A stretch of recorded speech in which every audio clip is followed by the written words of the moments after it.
And I seek your agreement to open the meeting. Great. I'll declare the meeting open to the public.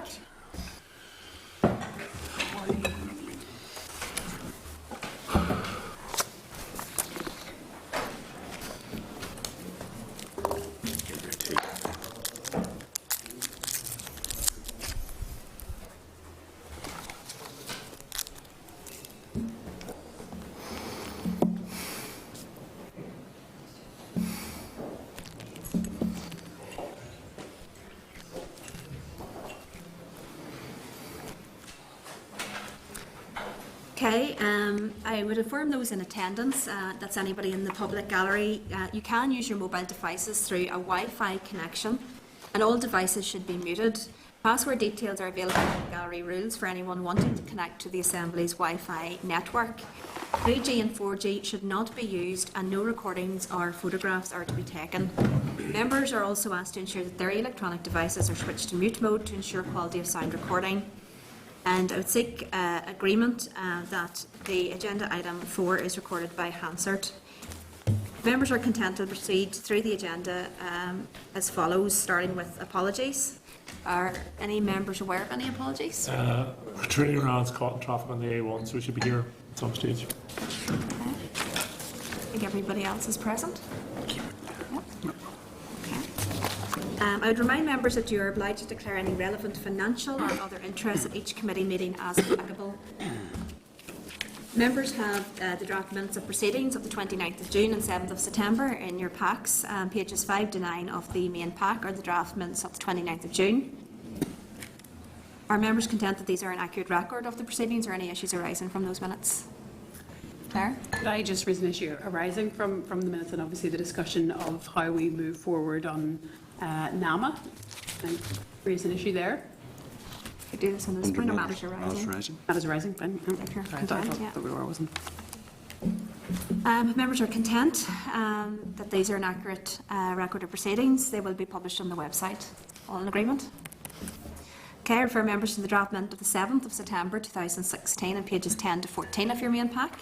Any issues arising, or sorry, any issues with those minutes? Perhaps it would be more accurate.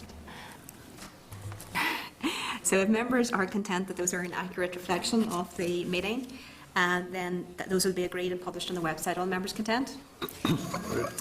Okay. Just moving on then to matters arising. Perhaps if we take...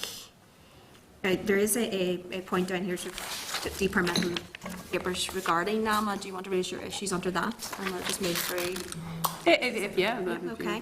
So first of all, June monitoring. I want to remind members that when departmental officials briefed the committee on the 15th of June on the department's 2016-17 June monitoring position, the committee requested a number of updates. That has now been received and is contained in pages 16 to 19 of the main pack. And that is the department response to the committee request for further briefings on the Tell Us Once initiative within the digital transformation project, on aspects of the asset management strategy and the reform of property management programme. I know a number of members had queries about that, so that's contained in pages 16 to 19 of the pack. In relation to the Northern Ireland Public Services Ombudsman June monitoring bid, I would inform members that the Audit Committee has forwarded for information a copy of the letter which it issued to the Department of Finance expressing its disappointment that a bid in June monitoring by the Office of the Northern Ireland Public Service was not addressed by the Finance Minister. That is in page 20 to 21 of the main pack.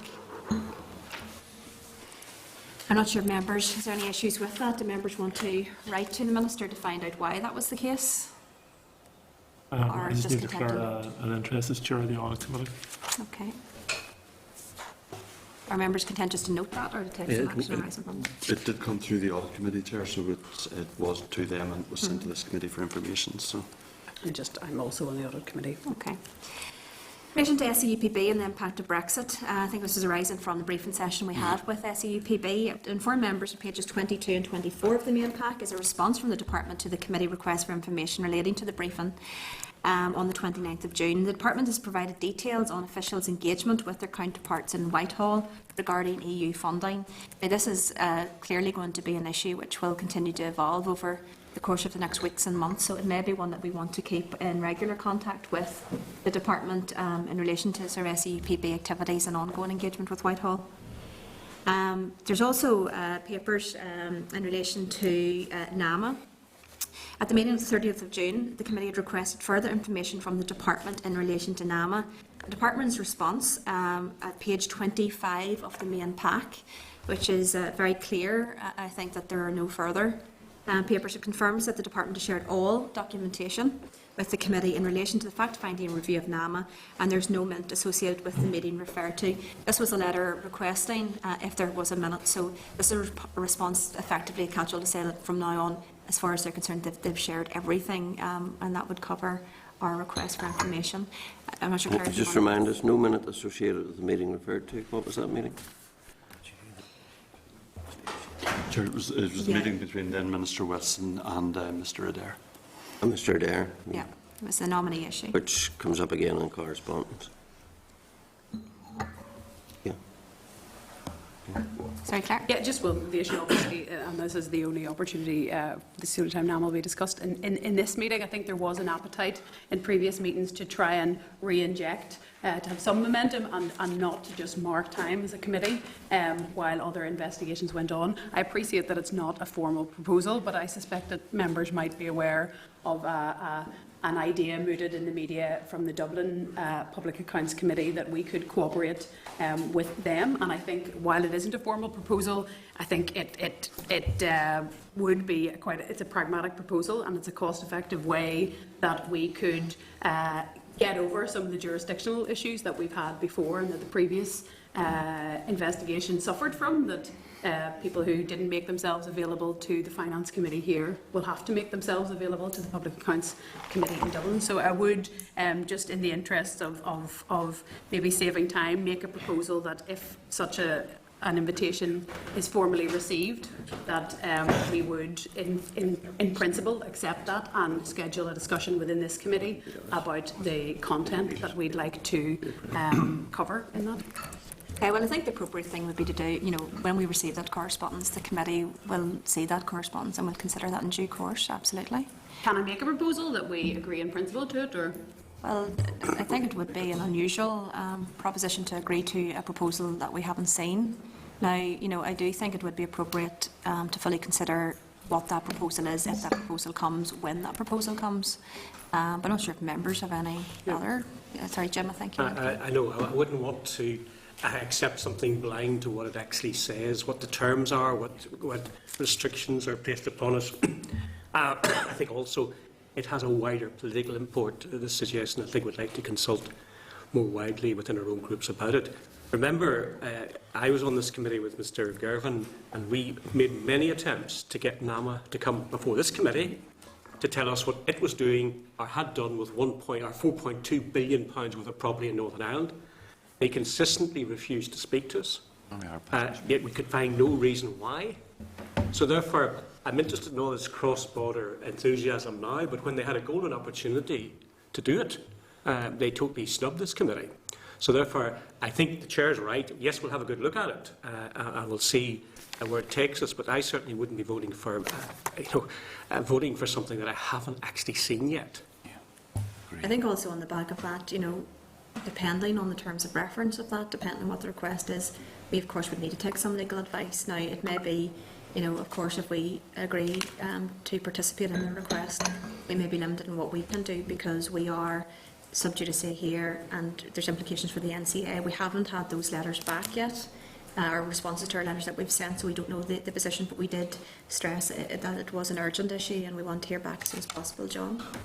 Well, the principle of an all-Ireland or a cross-jurisdictional or whatever terminology you're most comfortable with, I think needs to be accepted. That the wrongdoings in the approach to NAMA and Project Eagle across this island, and there's going to have to be an inquiry which has a mandate across the island of Ireland to get to the full truth of it.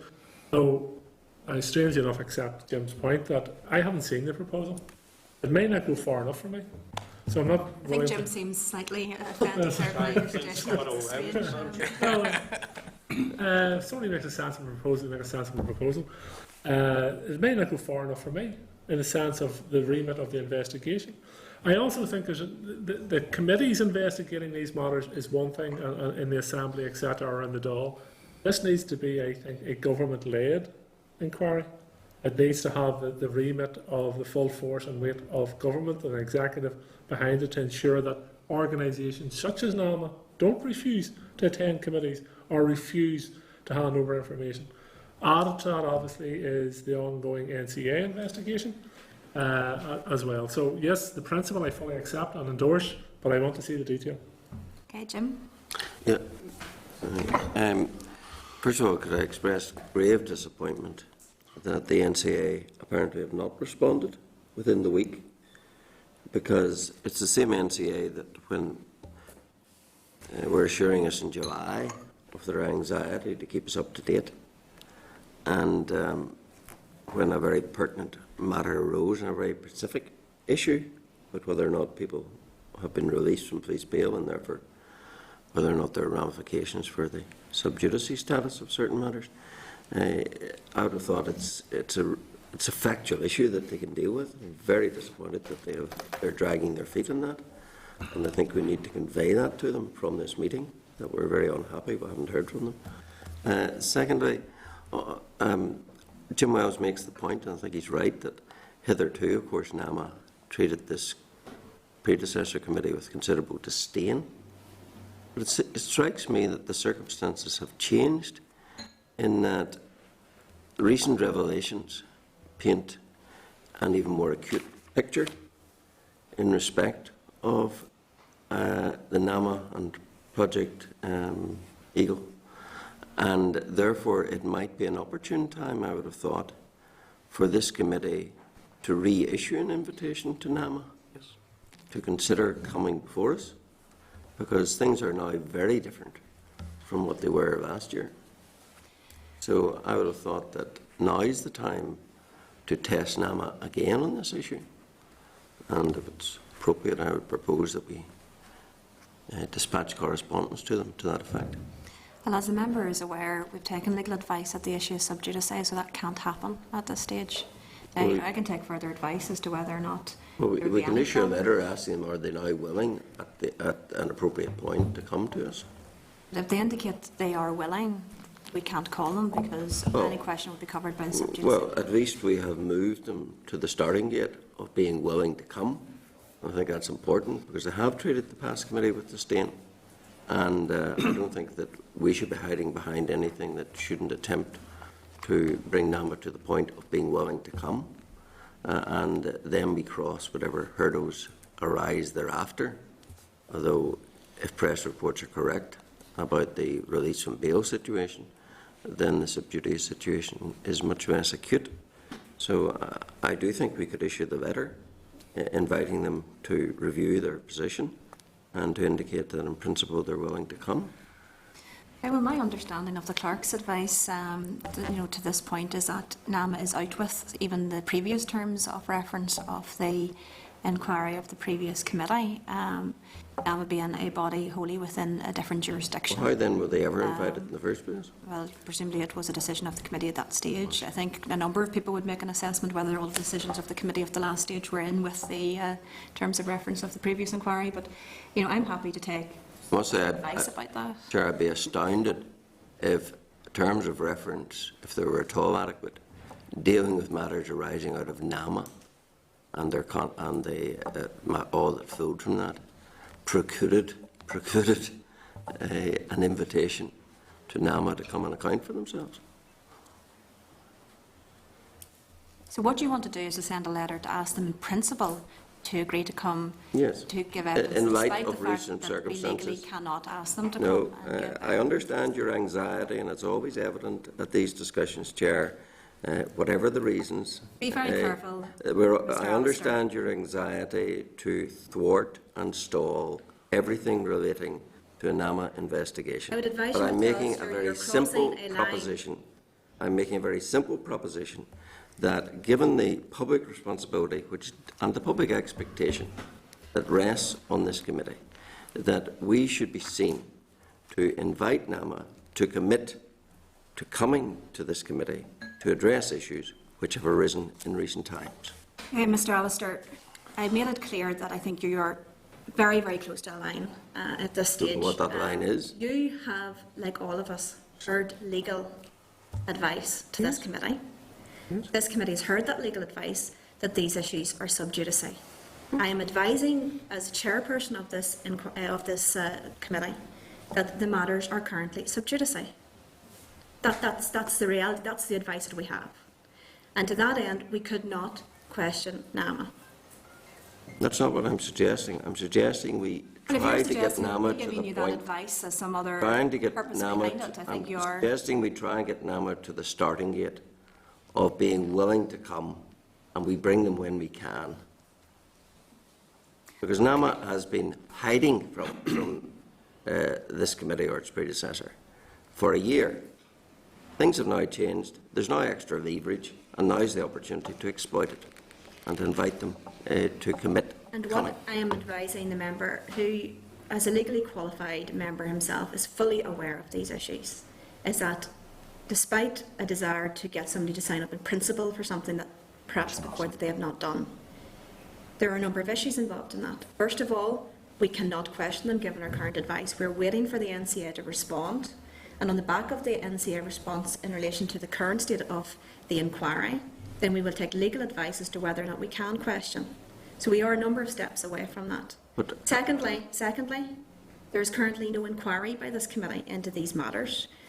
There is an agreement in principle to examine these matters when we can.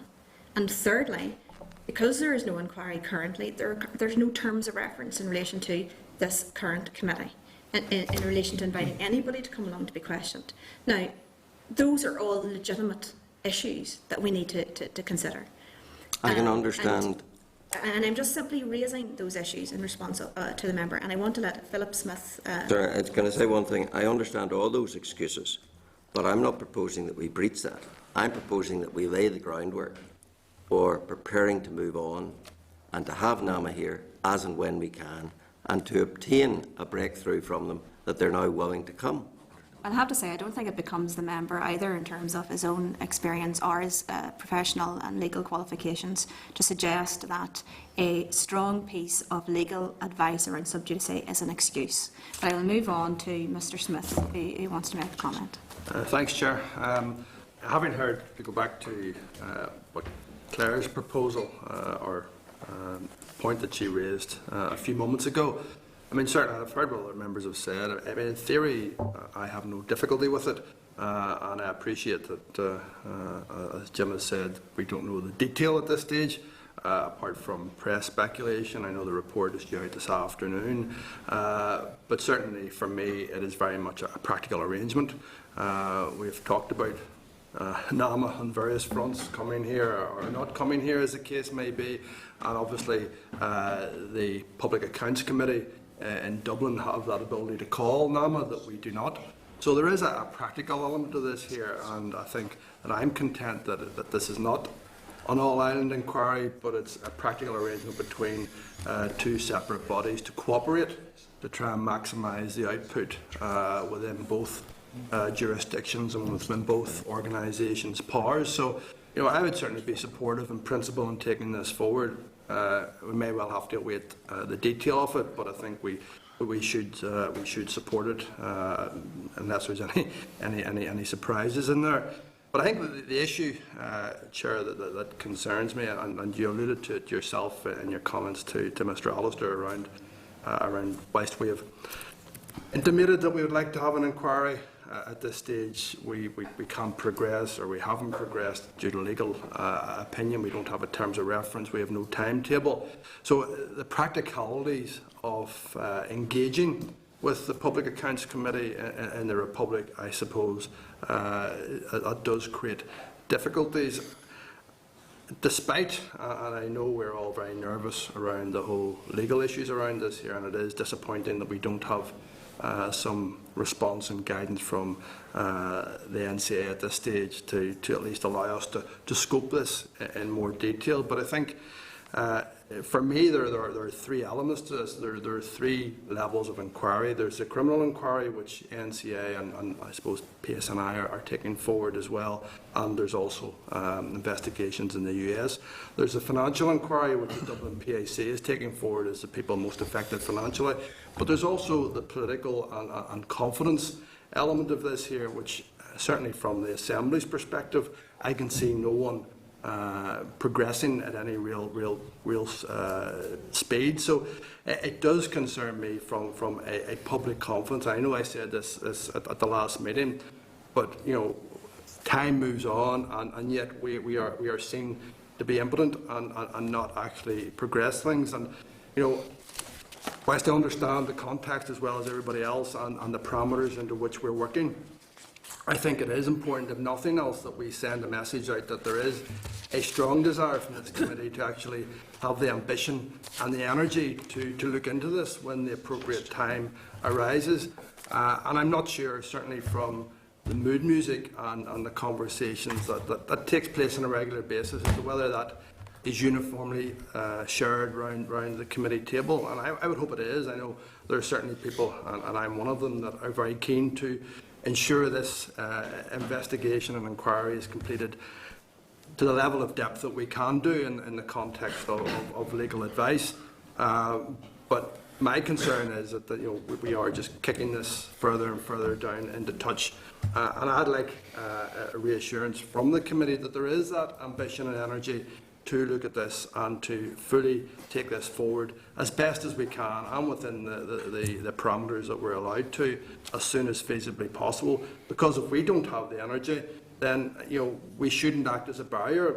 If we don't want to do it, let's give it to somebody else. Give it to the Public Accounts Committee, for example. Let them take it forward with their counterparts in Dublin, if that's going to be more effective than this committee. But I would hope that we do have the energy, we do have the ambition to do something constructive with this, because I think that there is a question mark over this committee and over the Assembly as a whole around this whole issue. And I think the general public do have a concern about the ramifications, and it is death by 1,000 cuts or 1,000 spotlights, and every time another one comes up, the light shines back on this committee and onto the Assembly, and we, back to our three wise monkeys: see no evil, say no evil, and hear none. So we're left here again, being able to do nothing, and the public asking rightly questions: what are you guys doing? And Chair, I have to say I'm really frustrated at our lack of ability to proceed with this here. So I understand you're under a context, and we've heard your concerns before from a legal perspective, and I share those, and I get that. But I would at least like the committee to make a statement of intent to say that we are keen to do this. We want to shine the light where we can, and we will work with anybody, including colleagues across the border, as and when necessary, to actually take this investigation, this inquiry forward, once we get the green light to do so. And as I say, I'm basically in the hands of members here. I would appreciate their, I suppose, endorsement and enthusiasm that they are keen to do this as well, as and when the moment arises. As I say, if there's not that energy, and I know there are other issues that we have to look at, like budgets and other issues that are on the agenda, and we've talked about in our away day. And if we feel that this gets in the way of us doing our business, then by all means, let's say, okay, there's not the enthusiasm and energy to do this. We'll step back and let somebody like the PIC take this forward instead. So, Chair, I think we're at a moment in time. Are we willing to do this, or are we not? And if we're not, let's let somebody else take it forward. Thank you. I actually think the question is more fundamental to that, and I understand the members' frustrations, and I think a number of members are frustrated. But the reality of it is the enthusiasm to shine light. You need to also ask yourself the question of, can you shine that light? Are you the most appropriate person? Are we the most appropriate people to shine that light? We've heard considerable discourse over the course of the last number of weeks about the fact that these investigations should not be politicised. The reality of it is, within our British Constitution, within the way that our institutions are established, including the Northern Ireland Assembly, there are a number of people and processes which are deemed to be appropriate. The NCA is there as a fully independent and robust investigatory body with full powers in terms of investigation, which this committee does not have. So this committee lacks the same investigatory powers, it lacks the independence, and I do think that, in all of our enthusiasm to try to help, and I think my sense is, despite some of the members' suggestions otherwise, is that my sense is that everybody around this committee wants to be helpful to this inquiry, wants there to be light, wants the facts to come out, wants there to be justice in relation to this. The question we all need to ask ourselves is are we the most appropriate people to do that? And can we do that? And I think that, there is a clear view out there, and this is where I do disagree with the member in terms of public perception. I am actually of the view that public confidence is much greater in terms of the independent and robust police force with full investigatory powers looking into this issue and bringing a case and getting justice. And that is an ongoing process, and it's a process that we should not prejudice. So I would remind all members that whenever we talk about sub judice, whenever we talk about this committee not going into this space, it is because we are trying to protect the appropriate institutions like the NCA and their investigations. And that is under the strong legal advice, not from me, but the legal advice of this Assembly, which we have all received. So there are frustrations, there's no doubt about that, and we have expressed that, but there are also a number of procedural issues as well. Claire, I know you want in, but I'm going to let John, just because you've already had an opportunity as well. Well, I think we also have to protect the credibility of this committee.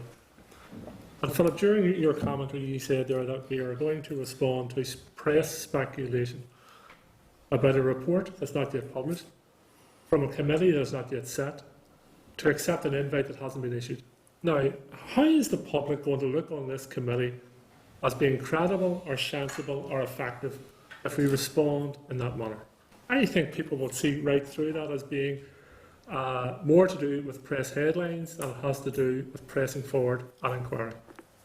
The other matter is in terms of protocol. If the PAC and the Dáil is sitting, the appropriate committee for which they would correspond with and to is the PAC in the Assembly.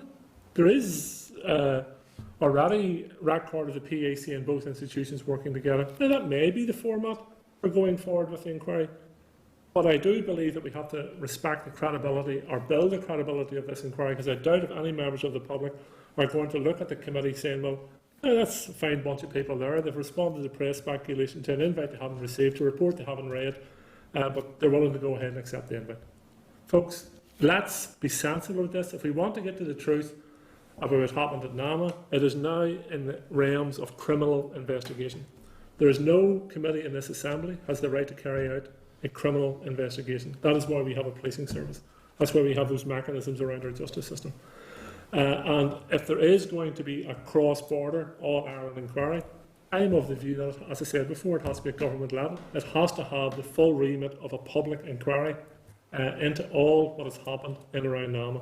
So I'm not going to sign up to any proposal at this committee to accept an invite that hasn't even been issued. Okay, sorry, I just want to let Paul have a word, and then Claire. Chair, just have to say that everybody wants to see and know the truth about what actually has went on, and appreciate that there is extreme media focus on this matter, but that doesn't always mean that you're going to get to the bottom of the facts. And I think we should wait until the NCA report is out, and then deal with our aspect of it. I appreciate that some people maybe are wanting to put down a marker and make sure that they're aware that we're going after it. I think there's, as far as I'm concerned, there's nobody is wanting to shy away from this. We want to get the truth. We want to expose those who have been involved in wrongdoing and ensure that it is a message for the future. But we cannot go off half-cocked in this matter and deal with it on that sort of manner. We have to wait and let the due process take its course. And maybe I'm being too simplistic about it, but I see a very clear way of allowing those who have the legal and responsibility to investigate, finish their job of work, and if we do believe that we are the right committee to look at it, then we go into it and do our own, and that's probably more from a public elected representative perspective. We want to be ensure that, for all transparency is there for those decisions that had to be made by elected representatives within this process in the Northern Ireland context, irrespective of what happened in the Republic of Ireland, because we all know what happens there. They do whatever they want and ask for forgiveness later. I'm not going to ask for that. I want to be sure that we're doing what's right here, and that's the way I will be looking at it. Okay, Claire, I think you want to respond. Yeah, well, I do agree with a number of the points, particularly Mr. Alister's point about NAMA not giving the predecessor committee its due regards, and Mr. Wells alluded to a real hunger to get at the issue. And the fact is, many of the conditions that people want NAMA in this room, or an executive-led inquiry, are either legally or politically not going to happen. So there's a lot of fighting words about people wanting to get at the truth, but here is an opportunity being presented to us that is cost effective, that is pragmatic, that won't be a feeding frenzy for 3 years for lawyers, and that isn't an open-ended proposal for us to pool our interests, pool the information, and the fact that we are necessarily looking at different things. In the north, we're looking at issues around the perception of multi-layered corruption. In the south, they're looking at issues around value for money. But the fact is, and Philip referred to it, there is a public perception of inertia around this committee and obfuscation on every possible attempt to delay it. So the conditions, if people are waiting for the exact conditions to arise for this to go forward, they clearly aren't going to happen. I'm not going to make a proposal that doesn't have the support clearly of most of the parties here, because that does strengthen the view that many people have that this committee doesn't have the appetite to get into this. I'm up for any of those proposals. I think maybe passing it to Public Accounts Committee is plausible. As regards to responding to things in the press, we've spent the vast bulk of the last 3 committee meetings, by the way, responding to developments that emerged in the media. So it was a proposal that we consider it favourably and that we schedule some time so that we don't just let it drift, because I think it is a case of if you'll pardon the line, pee or get off the pot on this, allow people who want to investigate it. And clearly the Public Accounts Committee are taking their duty seriously. They have extended the hand of friendship and said we can cooperate on this, and it's practical to give them an indication of whether or not we would be open to cooperation. We don't sign on the dotted line and book our train tickets at this point, but it is sensible to see whether or not we're up for it. People clearly aren't. That investigation will happen, and like very many other investigations, yes, we will just sit and watch it. I think we've, well aired these issues, and I think we've stretched the limitations if a matter's arising as well. But I want to make one point, if you could. I think everybody's had an opportunity to speak. I just want to remind the committee that we've just approved a minute which records that at the last meeting we did resolve at the appropriate point to inquire further into the NAMA issues. For those who are talking today about, are we the right committee, should we pass it somewhere else, just want to remind them, at our very last meeting, we resolved at the appropriate point we would. Appropriate point. I think there's 2 aspects to that, both the appropriate point and then the terms of reference of what it is that we actually look at, and we will look at that in due course. So I think, look, let's see if an invitation comes in, and when if an invitation comes in, then we can consider it at that point. I would also remind members before we move on that we can talk about public perception in the abstract, but we all have a responsibility here in terms of public perception. We all contribute to the creation of perceptions by the public. And, I would again say to members, you have heard the same evidence that I have had. I know, Claire, you weren't there for the NCA briefing, but you've had a written briefing on that, and all members have that. We've heard the same legal advice, and we know what that is, and we know why we can't proceed at this point. And it's not because of inertia, it's not because of excuses. I think if you listen to everybody, and it's been well articulated over the last 3 weeks, there is a great enthusiasm and hunger by all members that I have heard to get to the truth of this matter. But we are within a particular context under legal advice, and as a creature of statute, which this committee is, we are bound by that. So we will get and seek the responses, and I think if we can get the clerk to chase up on that as soon as possible, to emphasise that we want a response to that just as soon as possible. Yeah. Chair, just to clarify, the letter to the NCA went out, I think it was Thursday of last week, and they were given a week to respond to that. So, all being well, it should be in members' papers for next week.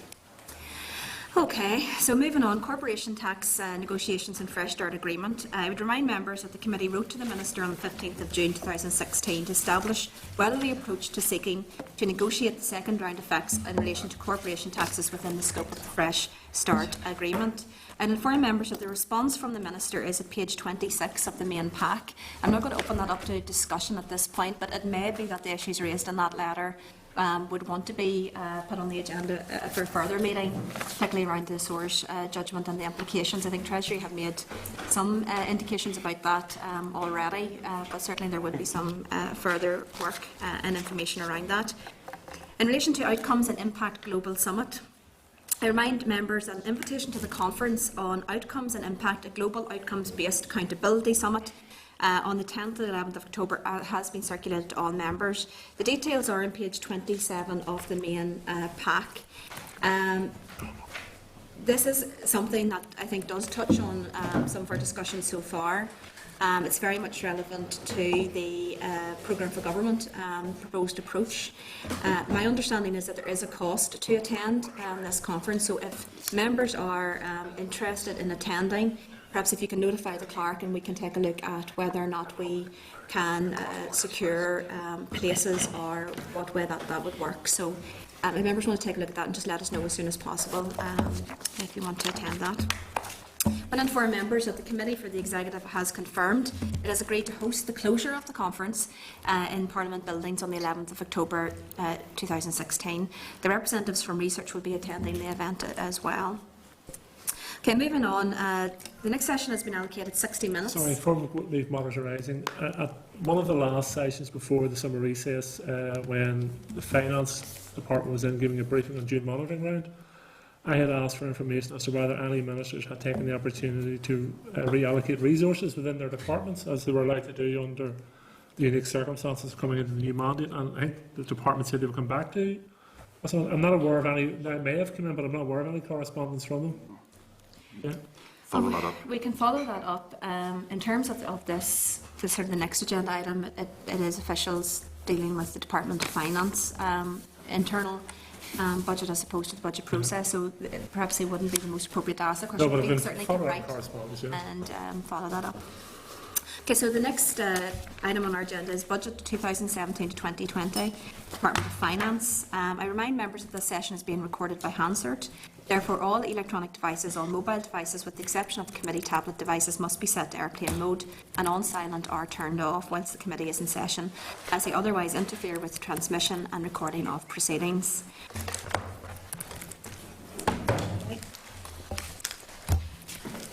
I'd also like to inform members that a meeting took place on Thursday the 11th of August 2016 between Assembly and departmental officials.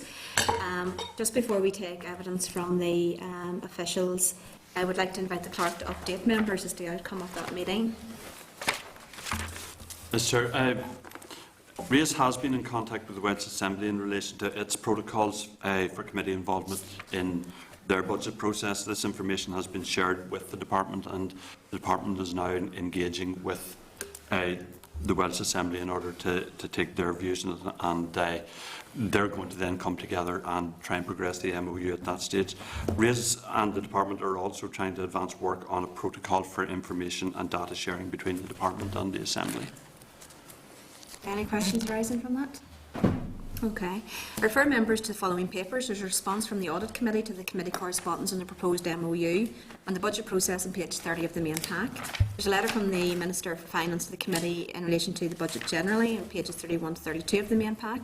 There's a briefing paper from the department, pages 3 to 7 of the tabled papers, and as we're going to look at now, and a briefing note from the clerk on pages 8 to 9 of the tabled papers.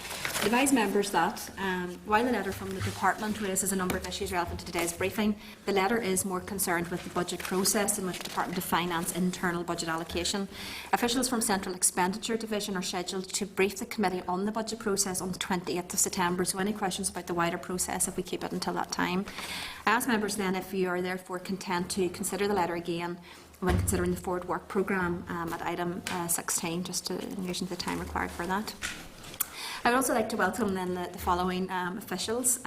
Bridget Worth, the Finance Director, Corporate Services Group, Department of Finance, and Janice Marinansky, Corporate Services Group, Department of Finance. I'd like to invite the witness to make a short opening statement if you so wish. Okay, thank you, Chair. So we're at the early stages of planning for the next budget period, and so the paper that you've got is some high-level analysis, and That's designed really to give you a flavour of the kinds of challenges we're facing in managing our resource budget over the next year.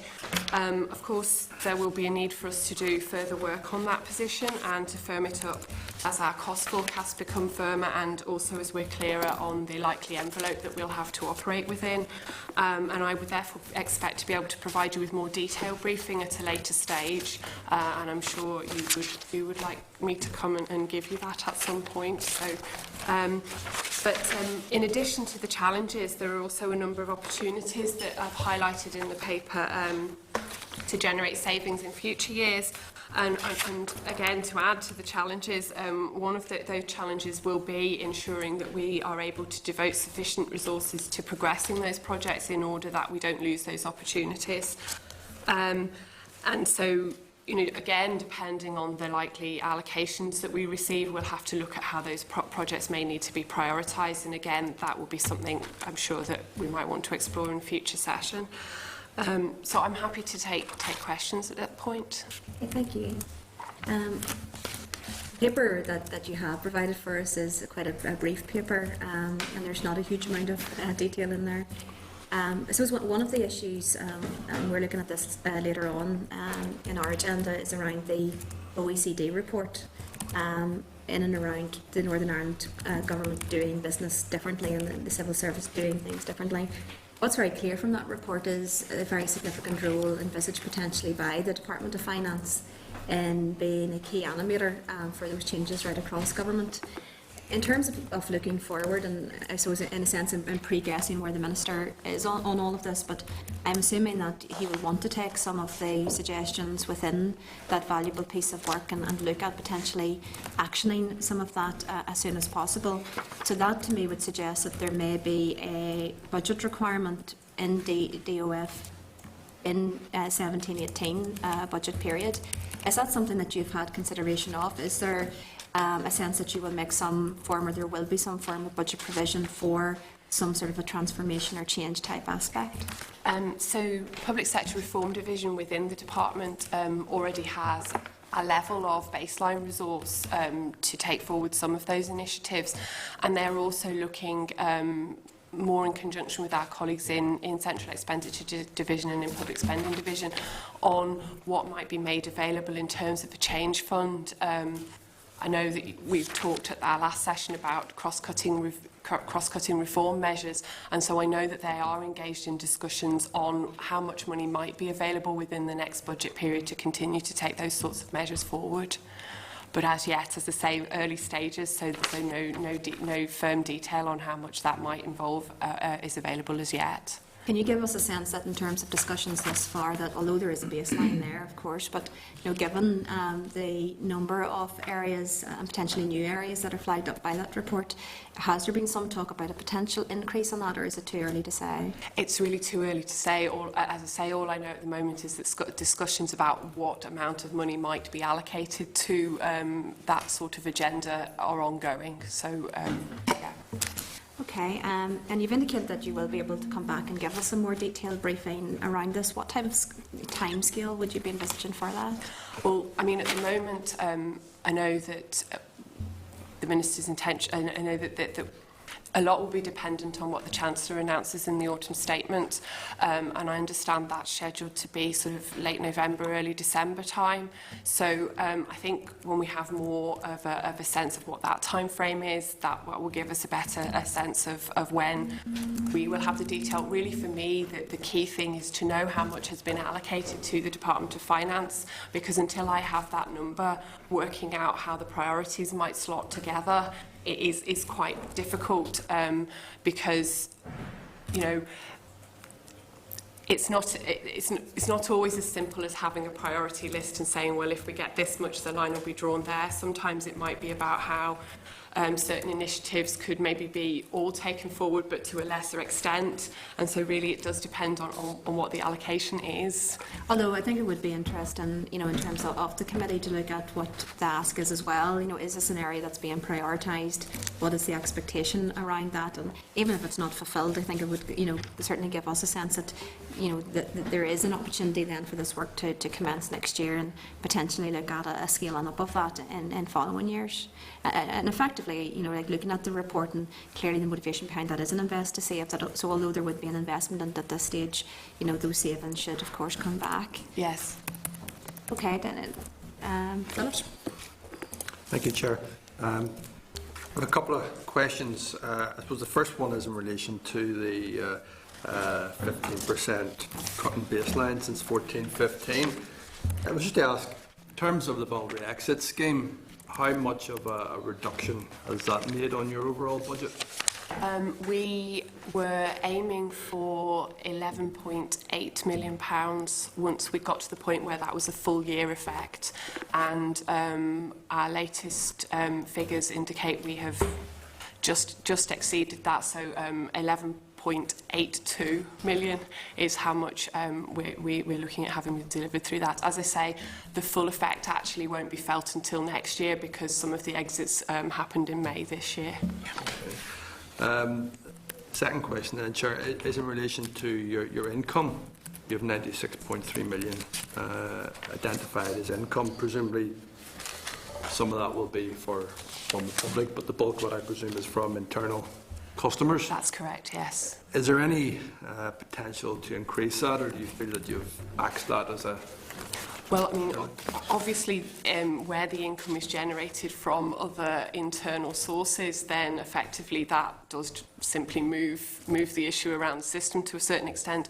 But nevertheless, we continue to look at where charging increasing charging is sensible, particularly because of the impact that can have on behaviours. So, it can be a control measure on demand.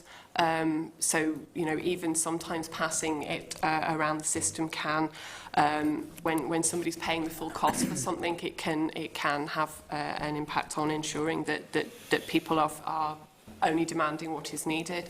And we do continue to look at whether there is merit or indeed justification for increasing charges to the public for our services. Are there any plans to widen the support services? Obviously, at the moment, it's NICS, I believe, to other parts of the public sector to get savings from them, but also as revenue streams potentially for the department? Absolutely. The Public Sector Shared Services Programme in particular is looking at that in relation to HR, finance and ICT services. It's estimated that there's around £500 million spent on those services across the public sector as a whole, and around about 5,000 staff employed in that. And so, you can imagine even a small percentage reduction in those kinds of numbers could yield savings. And so, yes, one of the things that we are looking at going forward would be how those could be brought together. Probably have a little bit more detail on that if you bear with me. Sure. Because it is advancing. So there is already a cross-sectoral governance mechanism chaired by the head of the civil service put in place to oversee the development of an outline business case, which is ongoing in the current year. And they then plan into next year to commence implementation of that. It is expected that it will be a number of years before savings would accrue, but certainly that is being looked at. Thank you very much. Chair, just one final question. Under page 3, you talk about spending priorities, and 2 issues are raised, but caveated in that it's hoped that additional allocations would be obtained. What do you mean by that? Well, at the moment, we don't have baseline funding for either of those 2 issues. And as we get further into the future, the amounts of money required to implement them get to a level where it would be incredibly challenging and have a significant detrimental impact on our other services were we to try to fund them within our baseline. Particularly taking the census, you'll be aware there's a 10-year cycle for census, and we're at the low point of that cycle, midpoint at the moment. The cost of the census ramp up significantly as you get closer to census date. And obviously that work will be ongoing across the water as well. And so there will be costs going into budgets of the likes of ONS across the water for the census. There will therefore be Barnet consequentials coming to Northern Ireland. Now, obviously, they'll be unhypothecated, but I suppose there's a certain expectation there that some of them might be allocated by the executive towards meeting the costs of our own census. And in terms, obviously, at the moment, we're apparently looking at a one-year budget. So obviously for issues like that are of a longer-term perspective, you're going to have to try and still put that in the context of a multi-year budgetary process. So I take it, will you be working on a twin-track approach from that perspective? Well, there are still additional costs for the first year. The extent to which the first year costs can be contained is perhaps, I would be over-egging things slightly if I said that we couldn't completely contain the first year costs for those two projects within existing allocations, albeit that would then have knock-on implications for funding for some of the other saving priorities that we've talked about. So the issue is less apparent in year one, but obviously have an eye on the future years when those issues are being flagged up. Okay. Thank you very much. Thank you. Thank you, Chair. Okay, John? Thank you. Your staff costs are 133.6 million, I think is the figure, 133.6. Have you a breakdown of those? I mean, you may not have it written in terms of the branches within the department. Certainly, and that can be provided, as you say. I don't have it with me today, but can certainly arrange for that to be provided. The reason I ask is because later on we're having a presentation on business cases and within the public sector, and I'm just trying to establish the number of staff and the costs to the Department of Finance for clearing business cases. Okay, so in terms of my staff, who would be the people who would be reviewing our department's business cases prior to submission to supply, I have 0.6 of an economist. So I have a 3-day-a-week economist working for me. When you're talking then about the effort in preparing business cases across the department, that's a little bit harder to quantify because it will vary obviously from year to year as to where major business cases are being prepared. And that's not we've recently sent a response back to colleagues in the research centre. It's not a figure that's readily obtainable within our existing records as to how much time would be devoted in the wider department to that work. And then, so in the example you give me there, you have a part-time member of staff, and then you send them on to supply, and how many work in supply? Supply would obviously be looking at business cases across the whole of the Northern Ireland Civil Service. That's what I'm more interested in, not necessarily what the business cases in the Department of Finance, but right. The Department of Finance clearing business cases across the executive. And so I would have a rough idea of the number of people in supply, but obviously they undertake more functions than simply the clearance of business cases. So I'm going to a point where I'm going to say I wouldn't like to speculate on what that number would be. But you'll send me the figures of the various branches and how many people work in them? I will certainly ask my colleagues in PSD to supply those figures. Okay, Jerry? Thank you, Chair. I'm just wondering about the one-year budget that the Minister's thinking about implementing, and has that got the approval of the department? And I noticed that you're trying to, as part of your efficiency savings, trying to reduce the estate from a huge cubic foot capacity to quite substantially. As a new member, is it possible that I could be furnished with an briefing of the estate, what all the buildings that you have within your area? I can certainly request that from colleagues in Property Division. There is a regular State of the Estate report published which covers assets across the whole of the civil service that you might also find useful to refer to. Okay. Absolutely. One suggestion would be that we could write as a committee to ask for a written briefing in the first instance on that issue, which then could be circulated to all members, including yourself, and then on the back of that, if you felt you wanted some witnesses to come along and speak to that, we can do that and get that scheduled in. Yeah, absolutely. Just as a final question, maybe, I'm just thinking about the Brexit situation and what sort of plans you have to prepare for the shortfall that it will inevitably bring. And in terms of your meeting with the Welsh and Scottish, is there any communications there, and how advanced are they? They don't actually fall within my own remit. Our own departmental use of EU funds is relatively small. Obviously, the needs of other departments and their requirements are larger, and so again, it's probably a better question for the people who will be briefing you next week. And in terms of discussions on the EU issues, Colin Sullivan's team in Strategic Policy and Reform Division could probably provide some better information on that. Okay. Okay, no one else has indicated that they want to ask anything, so there's a number of issues raised within our briefing pack, so our members can tell that we write to the department asking for that additional information and we get a written response then.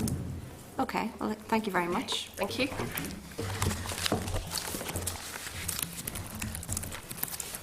Okay, I'd like to refer members to the briefing paper from research at page 34 to 60 of the main pack in relation to procurement, the use of business cases in the public sector. I'd like to inform members that the paper provided was prepared at the request of the committee to inform consideration of the use of business cases within the public sector in Northern Ireland. It outlines key aspects of the current guidance governing the preparation of such business cases.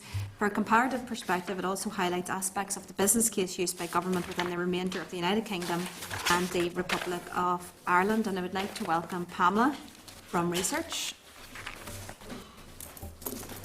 And I would like to invite you to make a short opening statement if you so wish. Yes.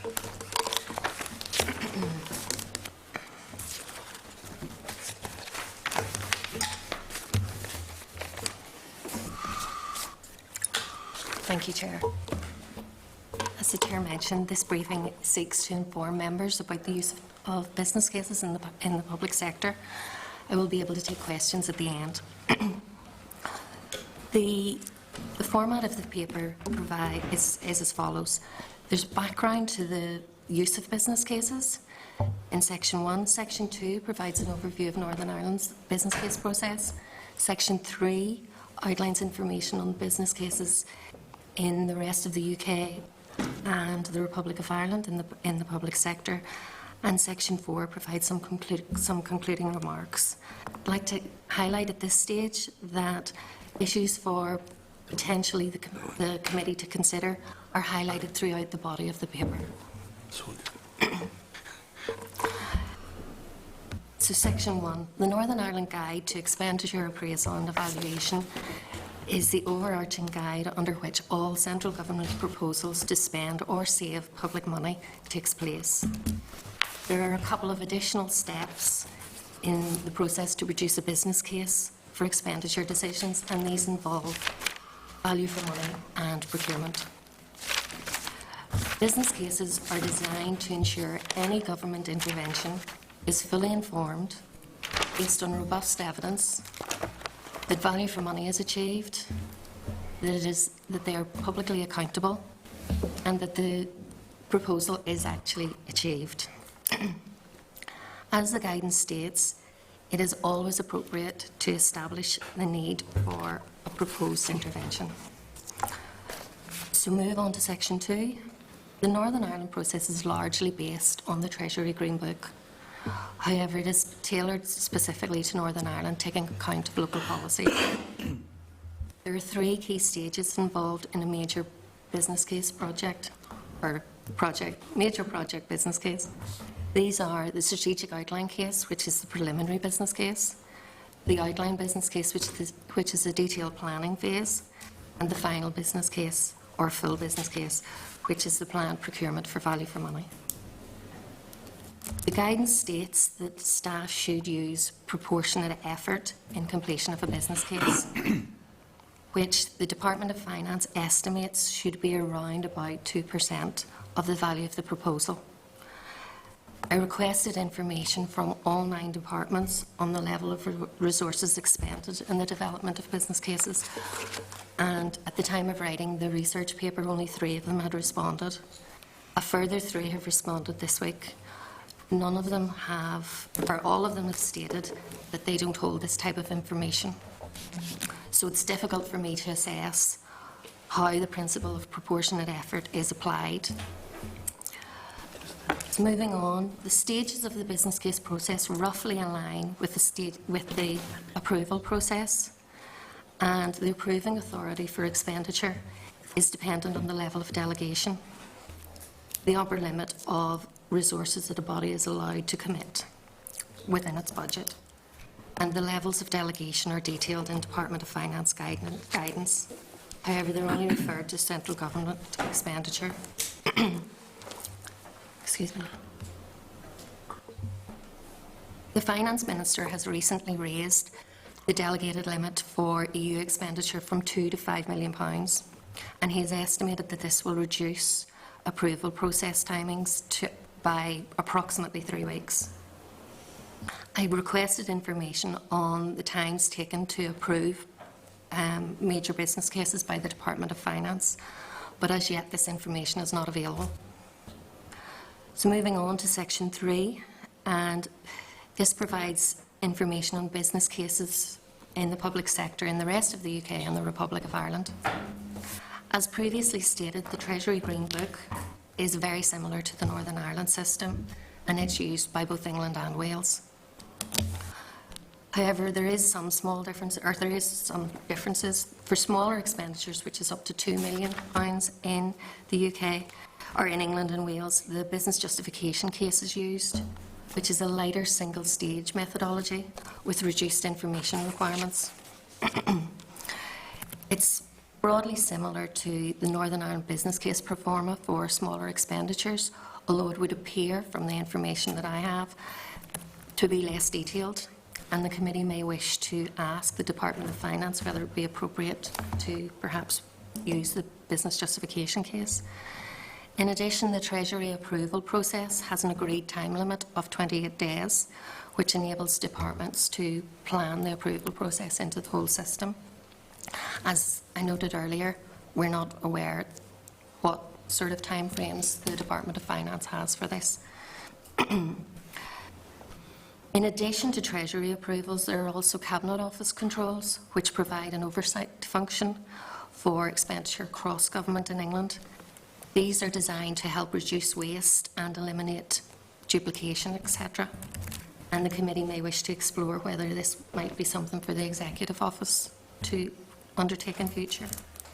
In Scotland, the system is, again, very similar to England and Wales. However, there's an additional requirement to complete what's called a pre-expenditure assessment, or a P. I will continue to use pre-expenditure assessment, if you don't mind. The pre-expenditure assessment links expenditure to the outcomes set out in the Government Economic Strategy and the National Performance Framework. And finally, the Republic of Ireland operates the Public Spending Code, which is managed by the Central Expenditure and Evaluation Unit. The code requires all expenditure proposals to be appraised on a sliding scale, from simple assessments for projects under £500,000 to full cost-benefit analysis for projects over 20 million. That's it. Thank you. It is a paper that members perhaps want to take away, consider and perhaps even consider in the context of the OECD report, which I think touches on a number of these issues as well. I think, to me, certainly, I'll bring other members in for a short discussion on, but to me, I think the interesting thing is, having worked within a department and very closely with the departments, that I think working within the system of business cases bears so little resemblance to the way it looks in theory. And I think when it's set down, it looks as if it's quite a smooth process, and it shouldn't take that long, and it's all proportionate to what you need. I think what it doesn't take into account is that back and forth of, what starts out as one page comes back with 10 questions, turns into 15 pages, which comes back with 20 questions, and before you know it, even a strategic outline business case can be sitting at 100 plus pages, and that's even just with internal to departments. I think certainly from my point of view of being within a department, and I'm not sure there's a number of others who've worked in departments as well here, I just don't think the system works at all. I think it is something that slows down everything significantly. I know it's there to be useful, but I think right across from the third sector to people waiting for grant funding to ministers who want to see initiatives starting, I think there's frustration. So I think it is something that the committee has expressed an interest in previously. I think it is all about proportionality between protecting public money, making sure a policy initiative makes sense, but ensuring that our processes are fit for purpose. And I'm not sure that we've always got that balance right here. Thought it was interesting. There was a reference to the Scottish process where it is a ministerial initiative in line with the programme for government, there's not even a need, it would appear, to get agreement with their chief accounting officer, which is the only accounting officer because of their system of government. So it's effectively a no business case process for that, and I think that may be worth looking at, because I know certainly from speaking to ministers that's something that they would be interested in. There's an appetite out there for people to see things happen. I think all ministers have been frustrated by the business case process in the past. So I'm not sure about any. Jonathan, even. Yeah, well, I think first of all, thank you for the paper. I thought it was an extremely good paper. It's very clear that there was an awful lot of work went in to it, and I do share some of your concerns, Chair, that we are too risk averse, and that is probably part of our policy. You know, we set these criteria, and then we are concerned at the length of time that it takes. First of all, I mean, it is raised. Where did the 2%? I know it comes out of the paper that we should ask the department where they got their 2% figure from in terms of the proportionate cost. But do we know where they originally got their 2% from? It doesn't give any information around that. With no details on it. Secondly, I do welcome the fact that it seems the department has moved from 2 to 5 million and cut 3 weeks off the time. I mean, that's the only EU expenditure. On EU expenditure. That's only EU expenditure. How many will be covered? I mean, how many business cases are covered by going from 2 to 5 million? Truthfully, I don't know. I had asked for information around how many business cases are sent to, well, how many business cases are produced by each of the departments, broken down into bands, and as yet I've only received information from 4 of the departments. So I can't give any information. I've put in quite a few requests for information to try and, sort of give the committee as much information as I possibly could, but as yet, nothing. Yeah, well, it's maybe something we, Madam Chairman, could take up with the department directly, because, I mean, I would like to know for up to the point where we leave the European Union, how many cases there are. There's a public expectation, certainly, and I hear very clearly we're putting so much money in compared to what we are getting back out again as a net contributor. So therefore I think there is an imperative prior to us leaving the European Union that we get as much of our own money back again and get as many of these business cases approved. So we'll maybe follow that up through this committee to find out how many there are outstanding, because I think time is of the essence.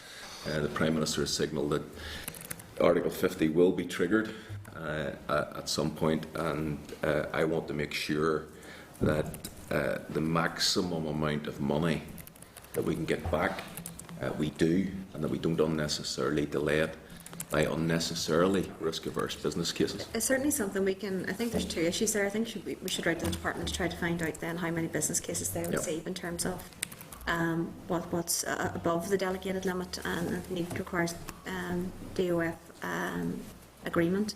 I think probably the second issue perhaps would be that we could write to the department. It would probably be Frank Duffy who's coordinating the Brexit type issues, to say, in terms of SEUPB, is this an area that they've specifically looked at, that given that what we know is that the Treasury has indicated that they will underwrite or guarantee any letters of offer out before the autumn statement.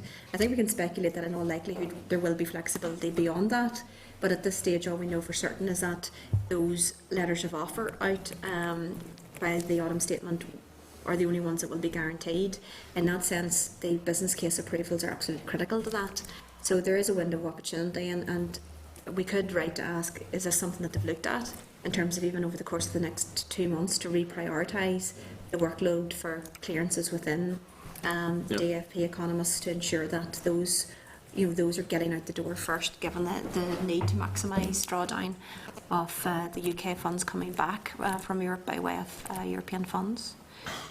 Thank you. Okay, Jim, Alistair?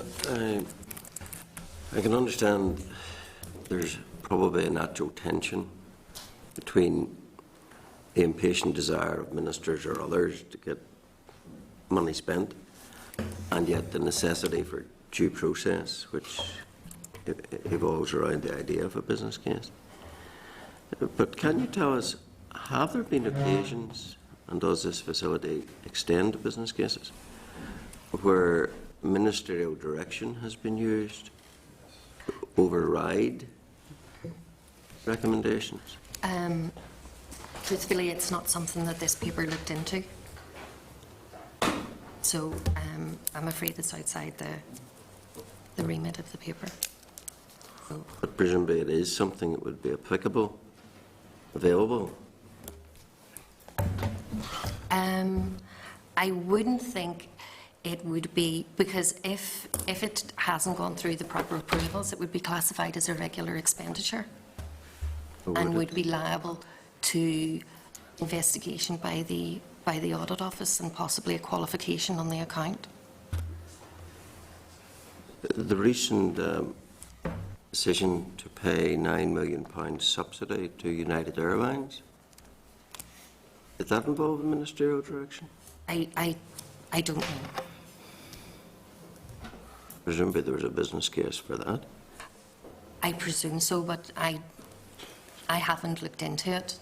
Okay. I didn't look into specific business cases. This was a paper that was looking at the process and trying to compare it, and then in general terms rather than specifics like that.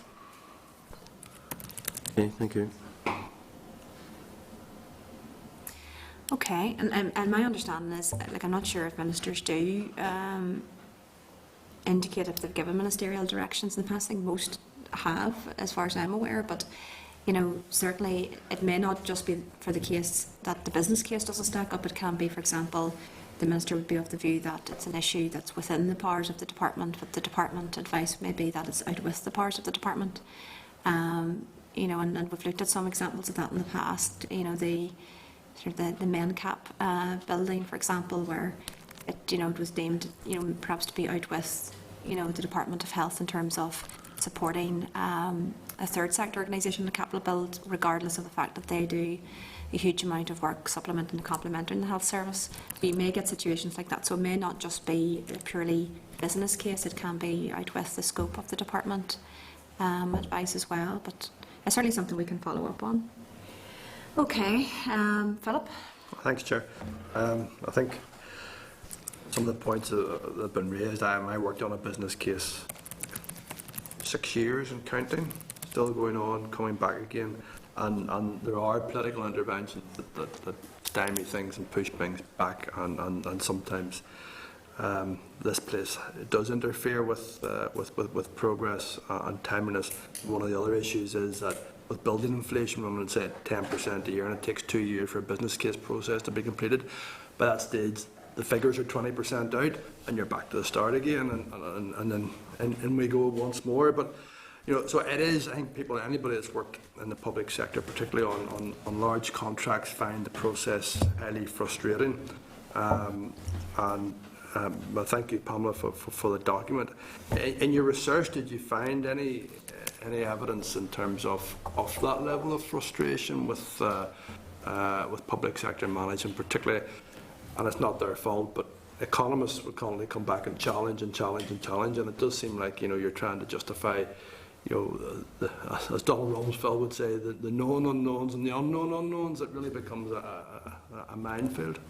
As I said, I got in touch with them, with all the departments, but that was really just to ask about resources that were expended in the preparation of business cases. I didn't go into, opinions within. Was there any evidence of process, the cost benefit, the whole the current business case process? Was there any evidence that the departments were looking as to assess the time spent, the resources spent in terms of how value for money? Well, not certainly from that. From the information I have received now from 6 of the departments, I haven't actually received the finance department one. Nobody seems to keep records of the amount of resources used in the compilation of them, so then you wouldn't be able to assess whether it's value for money or not. You wouldn't even be able to assess whether it's within the 2%. And did you get any flavour from your research that anyone was minded to try and bring Northern Ireland into line with England and Wales, or in the 2 million threshold? Nothing has been said to me. Thank you very much. Thank you, Chair. Okay, John?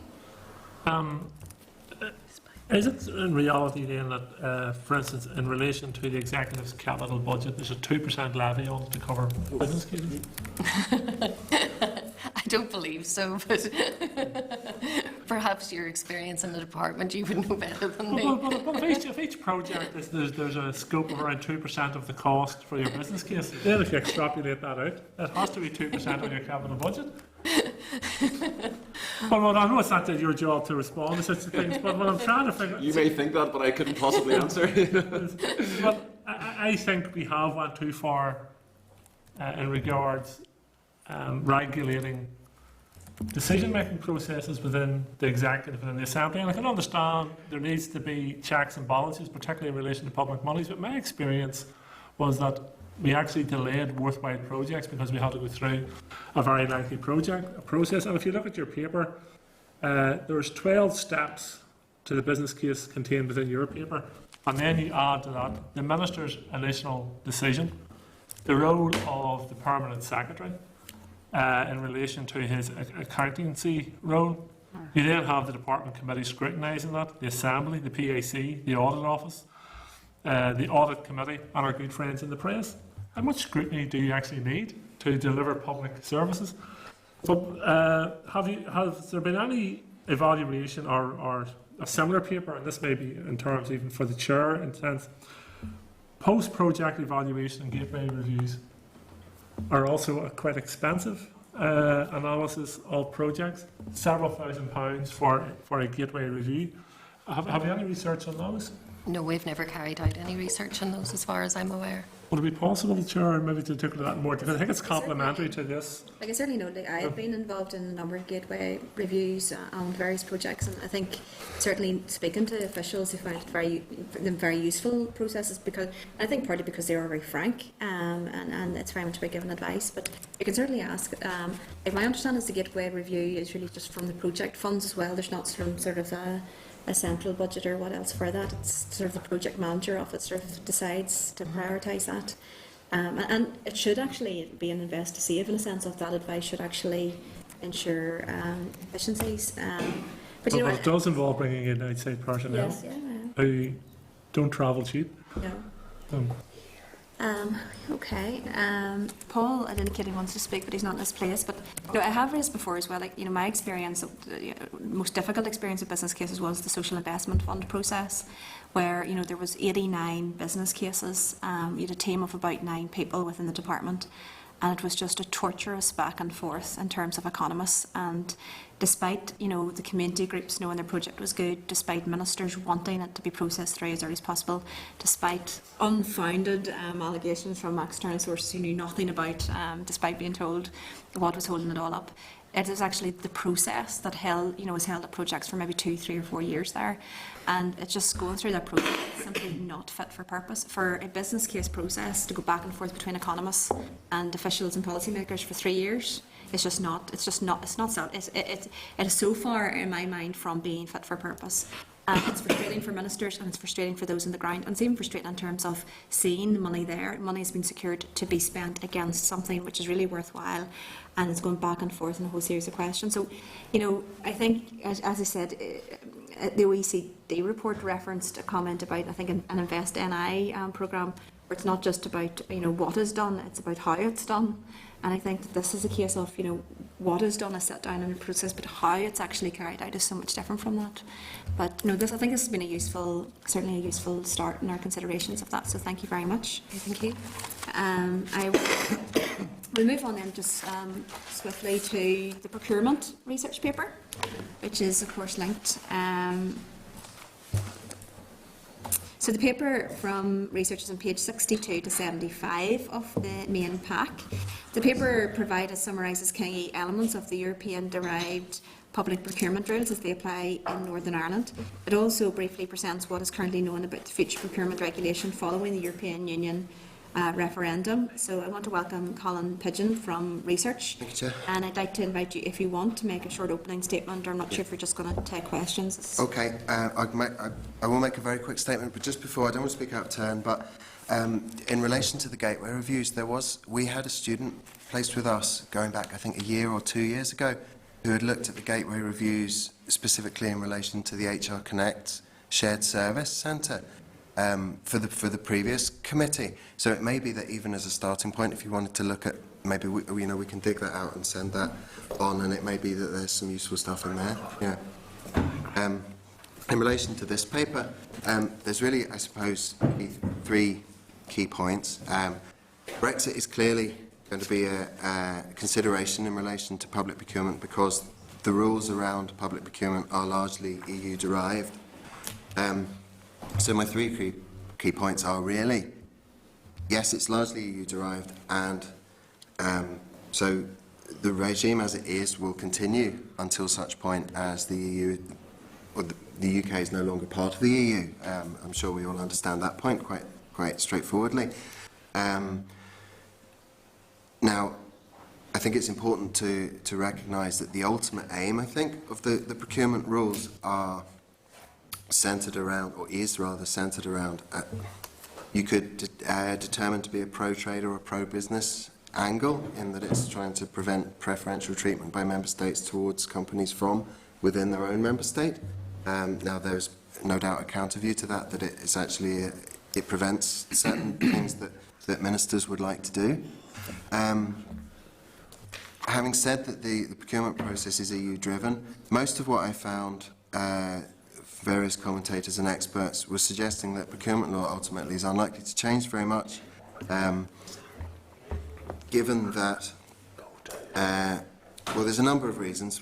One, there may be scope to tidy up the way the rules are. They may be a bit messy, so there may be scope to tidy them up. But while the UK government in particular, but also the devolved administrations who are competent in terms of public procurement, are trying to think about Brexit, public procurement may not actually be the most important thing they have to look at. The resources may be focused on other things. So whether or not there's actually the resource to look at it significantly, I don't know.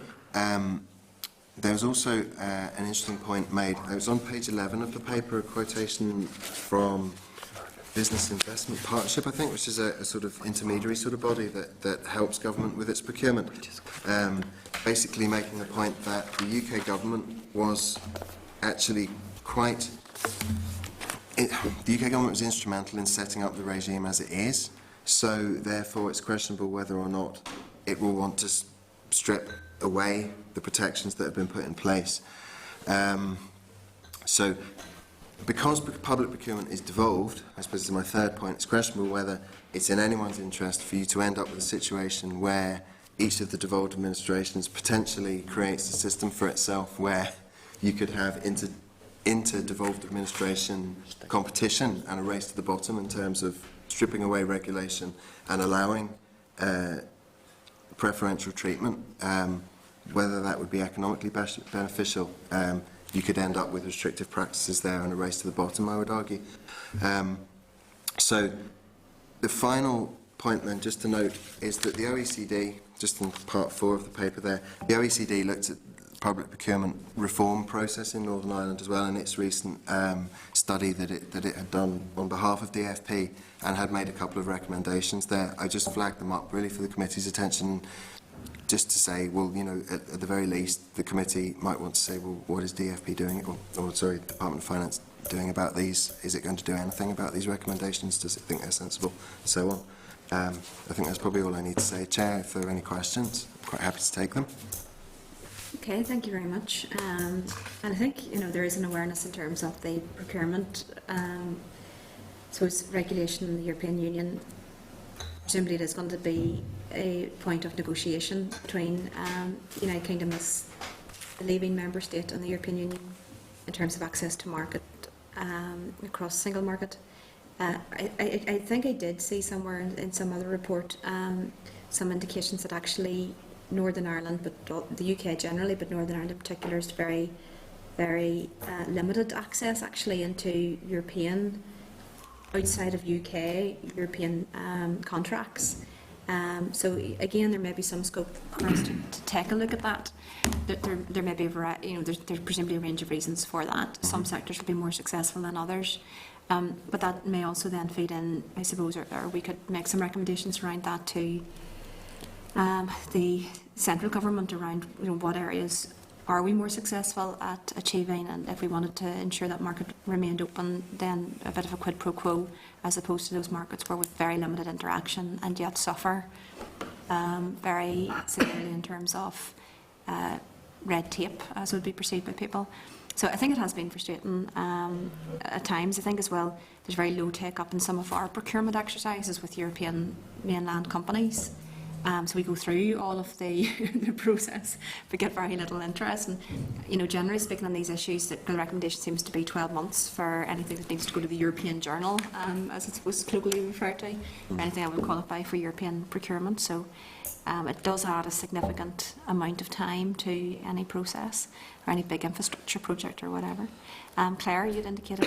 Yeah, it's sort of the same thing, and I appreciate the state aid rules are frustrations. I think the closest thing to a good argument for Brexit was that frustration around our inability to use public procurement as a tool domestically. But if I'm and sort of on pages 9 to 11, are you essentially saying that because of that global procurement arrangement that any access to the single market will necessarily involve us still complying with those regulations, so we still post-Brexit will not have that as a tool? But that's certainly the quotation on page 10 from the firm Ramsey and Kearns. Now, I mean, to be honest, it's quite difficult to establish, you know, who, and I did spend quite some time trying to work out who do I believe here.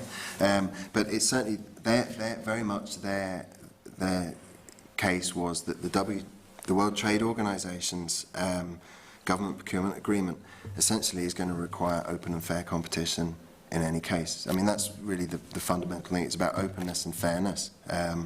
So now there may be ways that you can provide openness and fairness more effectively, more efficiently. There may be scope to look at that. But ultimately, I think the position they were taking anyway is that, you know, it's not going to be that much different from what you've got at the moment. I thought as much, but can I just... Yeah, and did you find much that, I suppose the point it is the discrepancy between those amounts, essentially, you know, how much local companies are denied business, so to speak, because mainland European organisations are bidding for them, and what the value of those contracts is elsewhere. And I suppose again it's picking up on the chair's point that there is anecdotal or perception that Northern Ireland companies aren't accessing as much of the European market as they could, but is there any data on that about? I'm pretty sure there's a report. That's what I'm asking. I can't remember yet. That's what I'm saying. Has he come across any of this data? And I suppose around what of that is geographical, you know, difficulties moving stuff and so on, and how much of that is maybe something that you know, Invest NI and some of those some of our business strengthening organisations could work on increasing their capacity. I don't know in terms of the data on that. I'm sure in the past certainly successive committees within the Assembly have been interested in public procurement. There was a very long public procurement inquiry that made lots of recommendations. Lots of them were implemented. There have been some improvements, I think, and so on. But over the last few years, when I've been asked to look at this from different aspects, it's mostly been looking in terms of whether the social clauses element policy has been working, and there's been patchy data on that. But I haven't specifically looked at where the change. I do remember seeing an Intertrade Ireland report on cross-border procurement. There's certainly that, and I seem to remember thinking at the time, oh, there's not all that much, but that's just, that's just a recollection. I would need to go and dig it out and look at it to give you a proper answer. Thanks. Okay. Jonathan? That's just in relation to the EU now. I mean, ultimately, is it potential what could happen in terms of those regulations that on the last day of our membership of the European Union, we would still have to go through all these regulations, when the next, the following day, you'll be outside of the European Union? Well, that's not my area of expertise about how the sort of legal process of Brexit would take effect. I understand there are different ways in which that could potentially happen. There are different legal routes to actually giving effect to Brexit, defining quite what it means, and then how, that there may be different ways of doing it. As I understand it, though, because this is domestic law, it will continue to be in place, irrespective of membership of the European Union, until there's some action to change it. I'm looking at page 3 of your paper to us, just particularly in relation to state aid, because I think we should be looking towards, in our exit from the European Union, trying to make sure that a lot of that work and potential comes actually back. If I'm in the correct paper there, under 1, the single market and EU public procurement rules. How can we make, for me, the question I'm teasing with and drawing people's attention to is how can we make sure that as we leave the EU public procurement rules, we can make sure that we're most advantaged to bring that work back into the United Kingdom, and particularly into Northern Ireland, of course. To be honest, I can't answer that. In terms of, I suppose the department might have a view on, further policy intervention. And they will have. I did speak to a departmental official right after the referendum result, and did say, "Have you any idea what might happen?" And at that stage, it was a question of, well, it's too early to say. We don't know yet. We hadn't really even thought about it to any significant degree, I think. It's just includes a lot of pressure on it, and it's something we can again take up the department. And I think it's an area that we want to sort of collectively build up our intelligence upon as we enter into this process, which I believe gives us big opportunities. We've now got Germany, who previously said out now saying to us that given the significance of the United Kingdom and its long membership, we're going to look at a special status. So what I want to make sure is that whatever happens, and I've seen businesses in Northern Ireland in a number of roles I've had, when they're told they have to go to the European Journal and different things and all that involves for procurement, that causes a lot of difficulty. I think they may well have been successful had they have done that, but when they looked at the scale of going out to European journals and different things, for some, I believe it frightened them. In terms of the level of bureaucracy that was involved.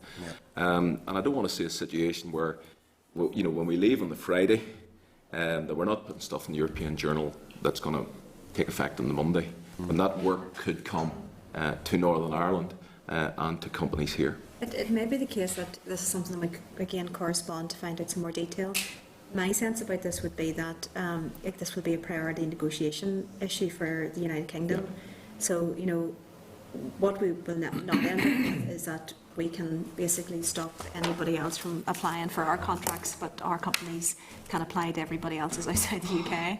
So, I think in all of this, it's about protecting our companies' ability to apply for European contracts and access to the market, but at the same time better flexibility in terms of procurement here. But Of course, maybe the inverse, something we could get further yeah, research on. but the as well. inverse of that, Madam Chair, is I don't want to see a situation where all these companies are bidding for Northern Ireland, work in Northern Ireland can't bid. Yeah, so I across suspect of that that's going to be a big issue for I presume, for the UK government in terms of access to the free market, etc. So I suspect we will get some indication of that, and there will be consequential legislative change prior to the end of the 2-year period under Article 50. But all of that's assumption at this stage. But we can perhaps write to get some further information and perhaps further research in due course in relation to that. Jim? Certainly happy to look at other, if there, this is really a sort of introductory kind of, this is the way it looks at the moment, but obviously things are going to change and there will be developments. So if I can add more at a later date, then I'm certainly happy to do so. Yeah. Okay, sorry, Jim. Yeah, I was just going to make the point that whatever procurement rules we inherit, because it is an evolved issue, after Brexit, it'll be a matter for local decision and as to what we keep for local application and what we jettison. Yes. Yeah. Yes. The question of if you're competing, looking access to the internal market is a different question. Mm-hmm. But as to what we do domestically in terms of procurement will be entirely within our own gift. Yes. The only thing I would say about that is at the moment the procurement regulation is done on an England, Wales, Northern Ireland. They have the same system, and Scotland essentially brings in the same thing, but independently. And I suspect, although I haven't got anything to back it up, I could certainly look for it, that business quite likes having the same rules applying, and they wouldn't want to have to use a different process if they're trying to win a contract off the Scottish Government than if they're trying to win one off the executive here or off the Welsh Government. They wouldn't want to have different rules because that adds transaction costs and complexity to their systems. So if they have a single system, it's much easier for them to understand operate. That. Yeah. More likely to prefer a race to the bottom in corporation tax, but not in procurement. Right? Well, I don't have a position on corporation tax or on procurement, so... It's probably also, I think, touching on Jim's point, there's also the issue of you wouldn't want a situation with, for example, Scotland, and we use Scotland instead of ourselves as the example, but, Scotland would say, nobody can apply for our contracts, but if England, Northern Ireland and Wales have a different system, Scottish companies could apply for their contracts, so you could see maybe a bit of internal friction unless that's resolved in terms of discussions as well. So I suspect it will come up as trying to ensure that there is a smooth transition and all of that. John? Who knew procurement could lead to the breakup of the UK? I'm becoming more interested in Brexit all the time. But one of the areas, and this again comes one procurement, you're not a 10. And this comes to the issue of trading. All these new international trading partners that are partly going to be bidding down our door to trade with us after we leave the EU, they will surely have an interest in how we govern our procurement rules, because they will see that as access for their companies into our market as much as we would like to access their procurement rules in their market. So it could become an issue of international trade discussions. Yeah, well, potentially, I suppose it depends on the volume of activity, and simply, if you're going to trade with Australia, you're unlikely to trade in construction. But, it just doesn't make sense, but there may be other things that, that may be in the financial services, and so it depends on the nature, I think, of the trade, as to whether it's significant or not for this jurisdiction. But ultimately, I accept your point. Yeah, it's going to be an issue that, but that's why the World Trade Organization has addressed it in its own. I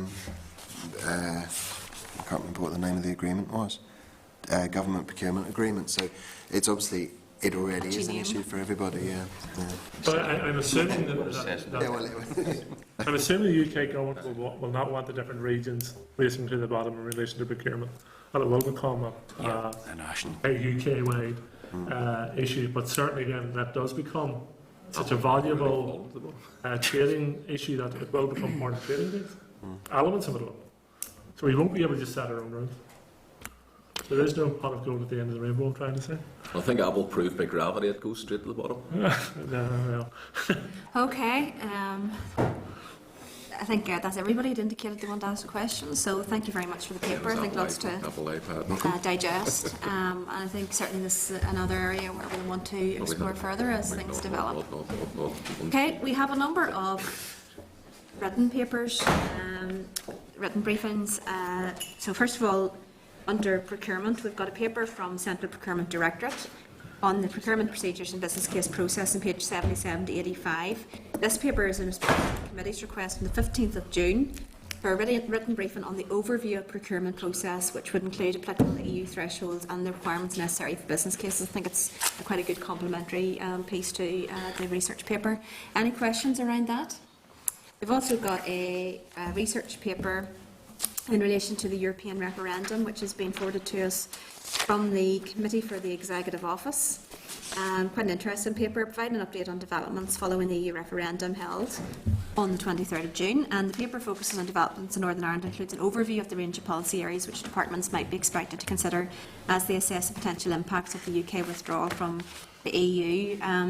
I think the interesting thing certainly about that paper is it does raise the significant piece of work. I think it's 12 volumes of the balance of competences review. A hugely valuable piece of work, one would assume, in terms of laying the bedrock for Brexit and all of the issues. And I had the opportunity to meet with the chairman whenever he was carrying out some of that review and was talking to devolved regions as part of that. So it may be something the members would be interested in looking at, perhaps not all 12 volumes in the 1 week, but there's the elements that would be relevant to ourselves. Any questions arising from that paper at this stage? No? Okay. We also then have a programme for government research paper on page 131 to 149 of the main pack. Again, in its consideration for the draft programme for government 2017-2021, the Committee for the Executive Office asked the Assembly Research and Information Service to provide a paper, prepare a paper on outcomes-based approaches to government, which it agreed to forward to the other statutory committees for information. Again, I thought this was a useful paper just to give us a bit of an insight, not only to outcomes focus for the programme for government, but also potentially where the budget may interface with that, and then also in terms of our own planning, and moving towards an outcomes-focused approach. Is there some learning from that? It's also touched on quite considerably within the OECD report, as I'm sure members noticed. So again, I think this is a useful summary of an explanation. Any questions arising from that? Okay. Moving on then to the Department of Finance consultation documents and the proposed changes to the building regulations, brackets Northern Ireland, close brackets 2012, brackets as amended, close brackets. I remind members that at the meeting on the 29th of June, the committee considered notification from the Department of Finance for its intention to carry out consultation on the proposed changes to the building regulations Northern Ireland 2012.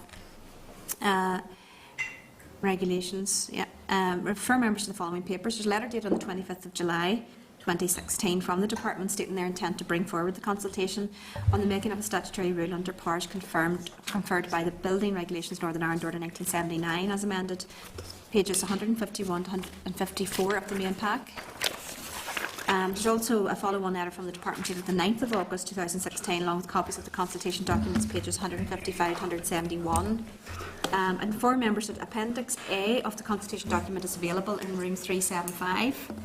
And are you content, or if you're content, we can receive a summary of responses from the Department following consultation.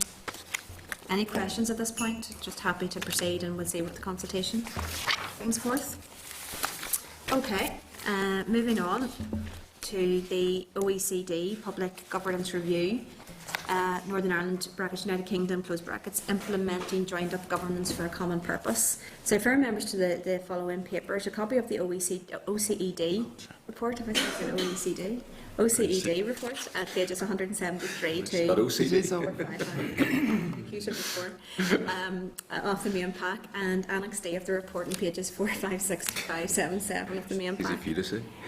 So this is really sort of the substantive part of our main pack for today's meeting. I'm conscious that it's a very weighty tome, And actually, I think when reading through it, it struck me that there's so much within that. We could almost take a chapter at a time for consideration, dealing with a lot of different issues. Many of those issues are touching on the programme for government, the budget and the Department of Finance. I suppose firstly, do members have any sort of initial comment about that, either generally on the report, perhaps on what this committee could do with that report? I think there's a lot of potential in that actually for us, and even from a practical point of view, how do we manage that? Because clearly it's such a huge piece of work, we're not going to get through that in one session. Okay, Philip? Chair, there were two issues that jumped out at me, certainly even just reading in the executive summary. One was around the public sector workforce. It says Northern Ireland's public sector workforce shows signs of low morale and of lacking confidence in its leadership, which I thought was quite a jump out and grab you statement. It is very much caveated in the report, and I have to say, so just in case, that is very much a quote out of context. I think when you read the report, I think it can say, in my recollection in the report, which I think is chapter 3, talks about looking at strategic direction and objectives, and where if there is not clear direction on a particular issue, it can lead to, or at times it has. So I think it is caveated in the report, but... Well, it may well be, but at the end of the day, the writing the executive summary, usually people realise it's the most important 2 or 3 pages in the whole tome. So I would have thought that it should be written reasonably carefully, and for me that jumps out as a key issue. The other one was around the programme for government, which I know was a main driver behind this whole document, and it said that. Design and implement a vision-based multi-year programme for government whose strategic objectives are fully supported by the budget and the fiscal framework. And again, concern there that now we're moving away back to the single year. What does that mean in the context of this report in terms of the PFG not being fully integrated with a budgetary process? And for me, that would create issues in terms of warning signals that we need to look at. But obviously, it's a tome of a report, and there's a lot of detail in it. But certainly, having read it when it first came out, and like most of multi-hundred-page documents, it tends to wash through you a wee bit. But those were the two things that certainly jumped out to me. Well, I have to say, I spent hours of reading this. Certainly wasn't what jumped out at me. I think it's a hugely positive report. I think the very fact that it has been commissioned in the first place, and that's acknowledged within the report, is a hugely positive step. For the first time, it was the OECD getting involved in a sub-regional area, and that broke new ground. It referenced a huge amount of progress, including in procurement and other issues throughout that report. It praised a significant number of different areas and progress being made. And I think that the value of these reports comes from them being constructively critical. And I think sometimes in the past people perhaps have shied away from getting these types of reports because they can be used by people to pick up on one negative line and try to create a narrative around that. So I think that in the sense of the fact that this is a constructively critical report in some areas, and it's an advice, it's given good advice about how to improve. There's so much that we can pick up on there if we're working collaboratively to try to improve, rather than trying to pick out a line here or there and use it. So I think we do need to be careful about that. And again, I would emphasise, I just think there's huge potential. All of the issues that we've talked about, from rates right through to public sector reform, procurement and business cases, to collaborative budgets, all of that is within this report. And lots of real examples, not only from Northern Ireland, but across the UK and further afield. So a significant amount of information there to use, I think, as a positive foundation. John? Well, I had used the OECD on several occasions in the Department of Education to come in and bring an international perspective to the various debates and also elements of education, and I found their role very useful. And you do not invite an organisation like the OECD and expect a clean bill of health. That is not their role. These are international experts in various fields, including government and governance. And I think the report is very useful. It does look at our system of governance. It does look at areas where we do require to refresh, and we were talking earlier about business cases as well. So what do we do with the report? I think it's a reference document throughout the term of this committee. Now, we may want to carry out a more detailed inquiry or review of the report ourselves, and make report to the executive, urging them to follow up in various areas within the report. But I think certainly in terms, it's a useful reference document for our work in the months and years ahead. One possibility might be if members want to go away and perhaps refresh themselves with the report they read it previously, or have a think about what they've digested over the course of the last couple of days on reading it. You know, there's a huge number of recommendations, and there's a significant number of areas that's touched on, and it does reference the potential for the Department of Finance, sometimes working in conjunction with the Executive Office. But so perhaps in terms of informing our planning day, I think for further planning day work, it would be useful for members perhaps to look at what's the ideas within there that most seizes your imagination that you would want to look at further. Like even right down to the digitisation point that we'd all discussed, and ease of access, and we talked about that for the third sector, even like that's in there as well. And there's so many different ideas. I think we could take some of those forward. So perhaps the members want to consider which ones you're most impressed by, and feed that in centrally, and we can add that to your programme for work. Katrina? Just to add to that, like John, I use the OECD particularly on things like underachievement, and I found them very, very good.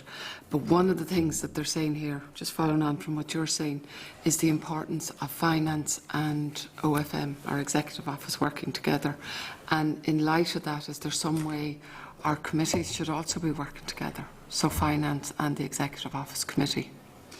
Well, I think there's two main areas within the report where there is that recommendation. One is around the potential of a new delivery unit, which I think is a very interesting idea, touches on a lot of our issues. And again, that would be the proposal is that sort of joint, so that could be something we could work with on the committee. The second one, I think it's referred to as the better regulation unit. I think that's what's referred to in the report. Please correct me if I'm wrong on that.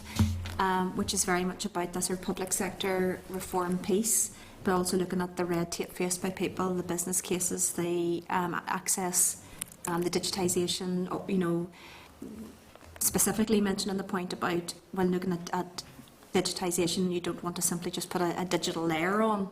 You want to look at what's there and say, is there a better way to do that through a digital reform programme, etc. So those were in two of the firm recommendations, touching on DOF and the Executive Office working together, and we could pick that up. Some of those issues are quite all-encompassing and would go over a whole range of the issues we previously discussed. So the other ones, I'll bring Jim in. The other one is the innovation labs, which we touched on our planning day. I've noticed from the report that it does praise the work of the innovation lab within the Department of Finance thus far. It references 15 projects that the innovation lab has been working on. I certainly would be interested in finding out what are those 15 projects. I know that some of them are referenced from dementia right through to some more operational aspects. But again, that might be an opportunity. We were talking about rates, and the report's recommending these sort of set pieces of work to be given to the innovation lab.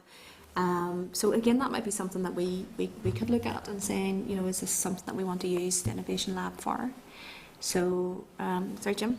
No, I just wanted to mention, Chair, that as in my former role as clerk to the ETI committee, the better regulation sits within the Department of the Economy now, as far as it's still there, so that would be bringing them into play as well. Mm-hmm.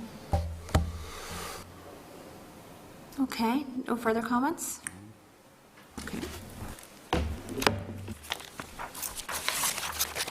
Well, I would be obliged then if members can just forward some of their ideas or what they thought the best ideas were in that report that they might be interested in looking at. Okay, just moving swiftly on then to subordinate legislation. I refer members, there's 3 SL1s. There is a official here that can give us some information in relation to the third one, but I'll go through the first 2, which appears to me to be more straightforward. Superannuation Northern Ireland Public Services Ombudsman Order Northern Ireland 2016 at pages 479 to 483 of the main pack. So following the establishment of the Northern Ireland Public Service Ombudsman, on 1st of April 2016. And all of you, I think, or most of you, will recall the legislation going through the Chamber in the last mandate in relation to that. The changes are necessary to update the subordinate legislation under the superannuation order and provide the necessary protections to those employees in the Northern Ireland Civil Service Pension Scheme. I'd inform members that the rule is subject to negative resolution, and the rule will have retrospective effect from the 1st of April 2016. Inform members that this is the committee's opportunity to consider the policy set out on the SL1, as it is not possible to amend this once the rule has been made and laid out in the Assembly Business Office. Okay? So I would ask members in the first instance, are they content with the policy implications of the proposed legislation on the first piece at this stage? All content? Okay, moving on to the second, that is SL1, the Public Service Pensions Northern Ireland Public Service Ombudsman Regulations Northern Ireland 2016 at pages 485 and 487. Once again, this is subject to negative resolution. It will also have, again, retrospective effect from the 1st of April 2016. Again, this is your opportunity to take a look at the policy intent, as it cannot be amended once it is made and laid out. Are members content with the policy implications of the proposed legislation at this stage? Yes? Okay. Moving on to the...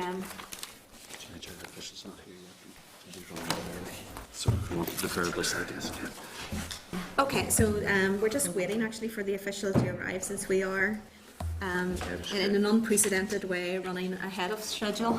So we will perhaps just defer the next piece. I'm assuming that members will want to hear from the official in relation to this, but perhaps I'll take some soundings from members in terms of the SL1 rates, brackets increased reduction for recreational hereditaments regulations Northern Ireland 2016.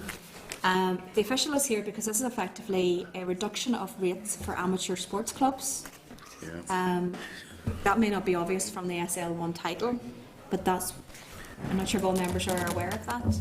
Yes, that the third SL1 is a reduction of rates for amateur sports clubs. Okay. So there was some amendments put forward in that, because yes. I do understand that the previous chair had wished to bring forward a private members bill associated with this, but there was a review came through with some amendments being made to it prior to that, which basically ruled that out then at that stage. I'm assuming that what has happened here, and we'll hear from, do members want to hear from the official Yes, and the background to this, because it seems to have been, I think the title wasn't obvious, that's what it is, but that's actually is what it is. So just, I know members had indicated interest in that previously, so. Okay, so we'll call the official in when he comes in. Okay, correspondence. I would ask the clerk to brief members on the following items of correspondence on pages 493 to 535 of the main pack. I would ask members to agree the suggested action below and to note the remaining items of correspondence. But first, over to Jim. Thank you, Chair. The first item is an email from a member of the public in relation to tax changes and self-assessment. The suggestion is that members ask the member of the public to contact their MP in relation to this, because in relation to HMRC, it's not an involved issue. Correspondence from More Than Shop Cancer Research, looking for a follow-up on whether the department has carried out a cost-benefit analysis on the charging of charity shops, any proportion of their rates assessment. Now, this is something that was considered by the previous committee, and the committee didn't go to the department with this because, sorry, Bill, you're more aware of the background to this? Yes, so what it essentially was, there was a concern from the More Than Just Shop campaign, which is like a movement representing charity shops, that there was a change in policy to apply charity shops with rateable premises. This ultimately, at the time, the former committee agreed that in the event of a policy change in this regard, that the committee would make a recommendation that the department carries out cost-benefit analysis into shops. The correspondents have sort of highlighted that they'd like to see a copy of the report, but nothing at that stage was commissioned because there was no change in policy. The exact wording of what the previous committee agreed was that in the event of DFP considering any policy proposals to change the current rates relief for charity shops, the department should undertake a comprehensive impact assessment, including the environmental, financial, health and equality and equality implications of applying any rate liability to the charity sector. Yeah, The committee may want to consider whether or not it supports that. I was present at that meeting, and it was quite a long one and very important, because charity shops are unfortunately crucial elements of the high street, because without them, heaven knows how many empty shops would be. So, that's a true and accurate record of what we agreed. If there has been no proposal to come forward, it's not a question of letting sleeping dogs lie and hopefully this issue's gone and gone forever. Because I know that the then member of the committee and now the finance minister was very supportive of the charity shops at that meeting. I'd like to think that this issue may just be buried, because it wasn't actually going to raise an awful lot of money either, which was the other point. It really wasn't worth the hassle. I support the import of what Jim has said there. I mean, there is a reality with the advent of internet shopping that our town centres are struggling, and we desperately need the footfall to those. And if it is a proposal that is in abeyance, then let's not let sleeping dogs lie. I suspect that it won't lie in abeyance, because certainly again I've been lobbied by a number within a range of rates payers who are saying that actually there is a proliferation because of the 0% rate, and other people are paying 100% in terms of small family businesses that are struggling. So I suspect that if I'm being told that, others in terms of the policymakers in the department are being told that.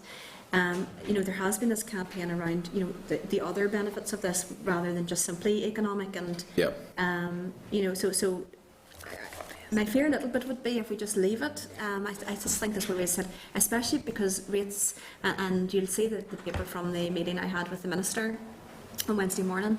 Business rates is an issue that's being actively examined, and we heard from rates, and it's a finite pot, and it's all about the distribution of that within that, and they will be looking at the rates, exemptions and reductions and reliefs, and those will be changing, so it will come up. But I do think, and going back and looking at experience in local government as well, in the past, quite literally in the last century,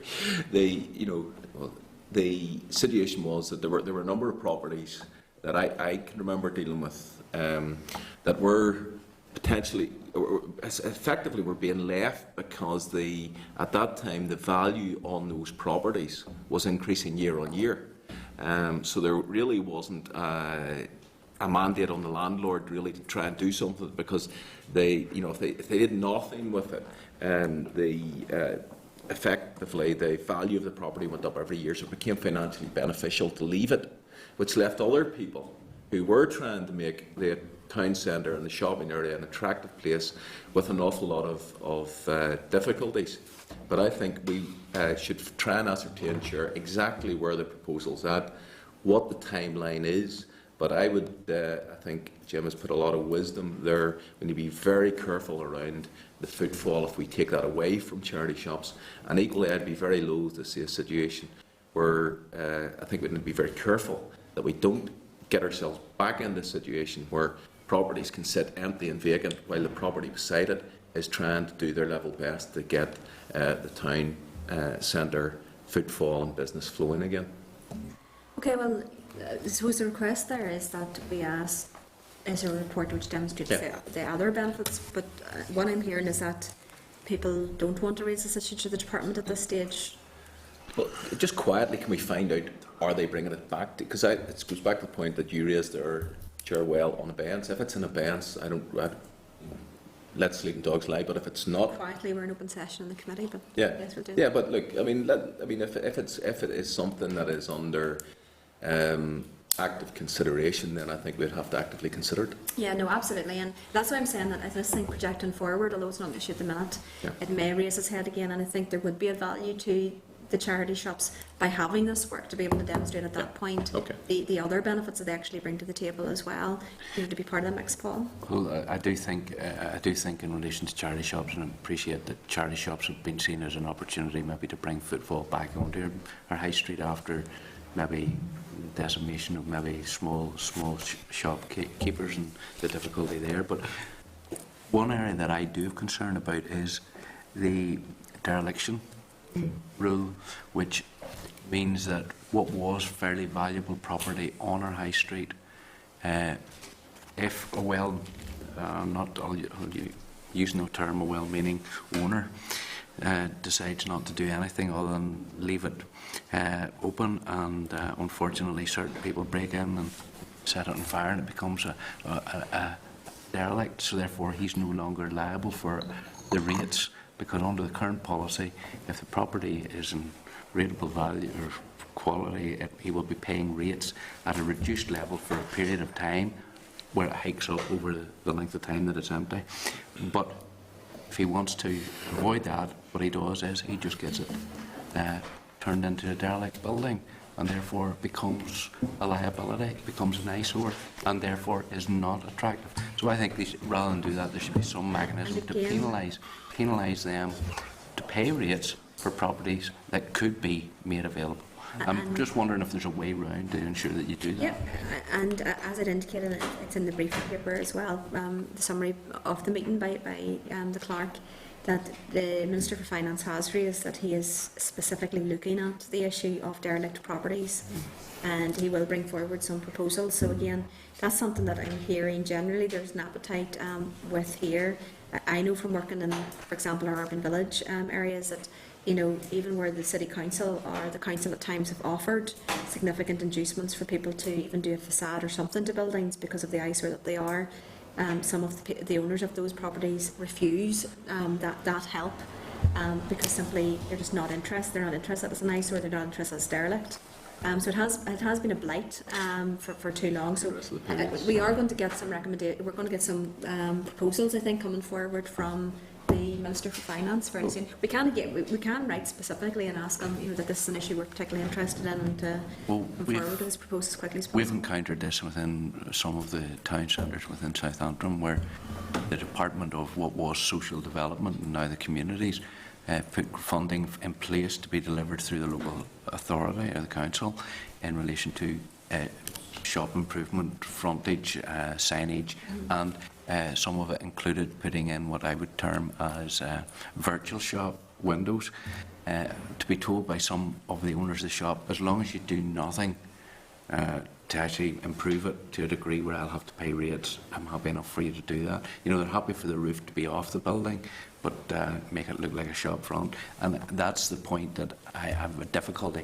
Another government department are funding improvement to the front of these shops, yet the people who own them are not willing to invest. And I think there needs to be a carrot and stick approach to this, because I'm not so sure that we've got the right balance of penalising those who actually have properties which are marketable and able to be done, but unfortunately because of the downturn in the market there's nobody to go into them, but those who decide to do nothing and let it be a mess. So it's getting that correct. We need to just ensure that. We'll see what comes forward from the Minister. So, Chair, in relation to just a response then to the people who sent the correspondence, are members content to tell them that the committee has asked the Minister to come forward with proposals as soon as possible and to outline the previous committee's position, because that was I think in this one, this was just the charity shop 100% rates relief.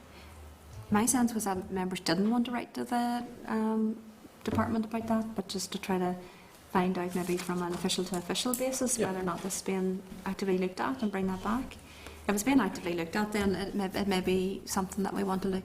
It'll probably fall under the small business rates relief scheme, which I understand the Minister has said he wants to review. I think it will. But Chair, the one issue around this that I would have concerns around is some charity shops products they're selling, because they're now, for example, take even just cafe facilities competing that they're selling. In some cases at cost price, paying no rates, yet 4 doors down you have a cafe who are paying full rates, and obviously giving elected representatives in the ear, how come I'm having to compete with somebody else who's selling here? So the charity shops have no problem with, but I think maybe there needs to be some sort of stipulation around the product portfolio they sell, so that they're not competing with bona fide traders. And the wage scale of the chief executive. Yes. But maybe the case then, or even Some if very wealthy charities. if they wanted to get into selling certain products, then that would activate a rates. I think these are all valid issues too. So if you're content then to inform the, respond to that effect as the committee's seeking information. Yes, we'll say we're seeking information. In addition, they had referred to work that the previous committee had carried out, and that's the previous committee's position. Content to inform them of that as well. Yeah. What is the previous committee's position? That in the event of DFP considering any policy proposed changes, that the department should undertake a comprehensive impact assessment. 12. I think if we put it in the letter that was the previous committee's position, but we'd obviously have to consider that in due course. Okay. The next item then is from the Department of Finance, review of the effects of Public Service Pensions Act. Suggested members note and to request written briefing once the findings of the review are complete. Yep, sounds fine. Department of Finance again, implementation of the equality scheme. There's one issue with this, Chair, at page 505 of members' papers. It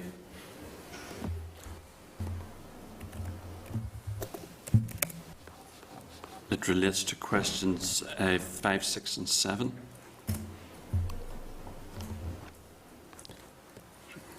Find it.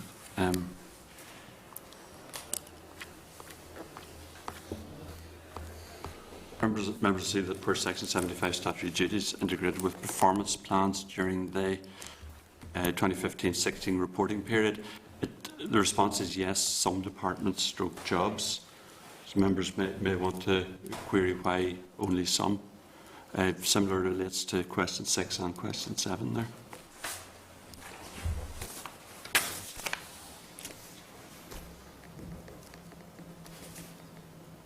What page are you on there? 505. Switchers here. Oh, yeah, got it. Question 5. Yeah, well, members, what's members' views on that? Do you want to raise issues about that, or not always? I'm not always the greatest fan of the effectiveness of Section 75 equality impact assessments, but if members want to, we can. I'm only asking for detail on it. Yeah, I support it. Oh, I know, but I'm perfectly relaxed to ask the question or not ask the question. So I'm seeking some views from the members, and members want us to reply in that way because No comment. Just let it go. I have no comment. So it's Further clarification. Okay. That's all we're asking for. it's fine. Okay. Then from the Office of the Attorney General is an invitation to the Attorney General's colloquium. So if members are interested in attending that, inform the committee office. Then from the Assembly, invitation to Positive Futures event in the Senate Chamber on Monday the 26th of September. Chairperson, as far as I know, plans to attend that, so if members are interested, let the committee office know. And then I have correspondence from a member of the public in relation to a complaint to the Department of Finance in relation to NAMA. So if members are content to note that. Well, could I ask, Mr. Adair obviously CC'd the chair into that. So does that enable us to ask the department how they replied to him? Because I think he makes a very legitimate point that he was apparently nominated to or suggested for the advisory committee of NAMA without ever being asked, without ever being done the common courtesy of being asked did he want to serve, or apparently without any due diligence as to whether he was suitable, he himself having proclaimed that he isn't because of his company's involvement with NAMA. So it also, of course, has tangential impacts on the others who were likewise suggested. Does that suggest there's no due diligence in respect to them as well? So I think we're entitled to know how did the department answer. Yeah, happy to do that. So we'll write to the department and ask them. Okay. Sorry, can I just pick up, just moved on to us, just the previous, that Positive Futures Yes. note. Did you say you won't be attending that? No, I said I am. Oh, you are, that's okay. I thought, yeah. I'll be attending that as well. I met the Chief Executive yesterday. I think there's actually 3 committees have been invited to that event.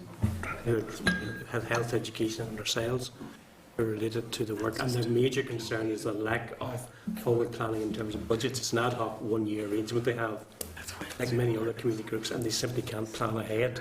So it's quite a widespread problem in the voluntary sector. So I would encourage other members to attend. It's a charity that helps those with learning disabilities.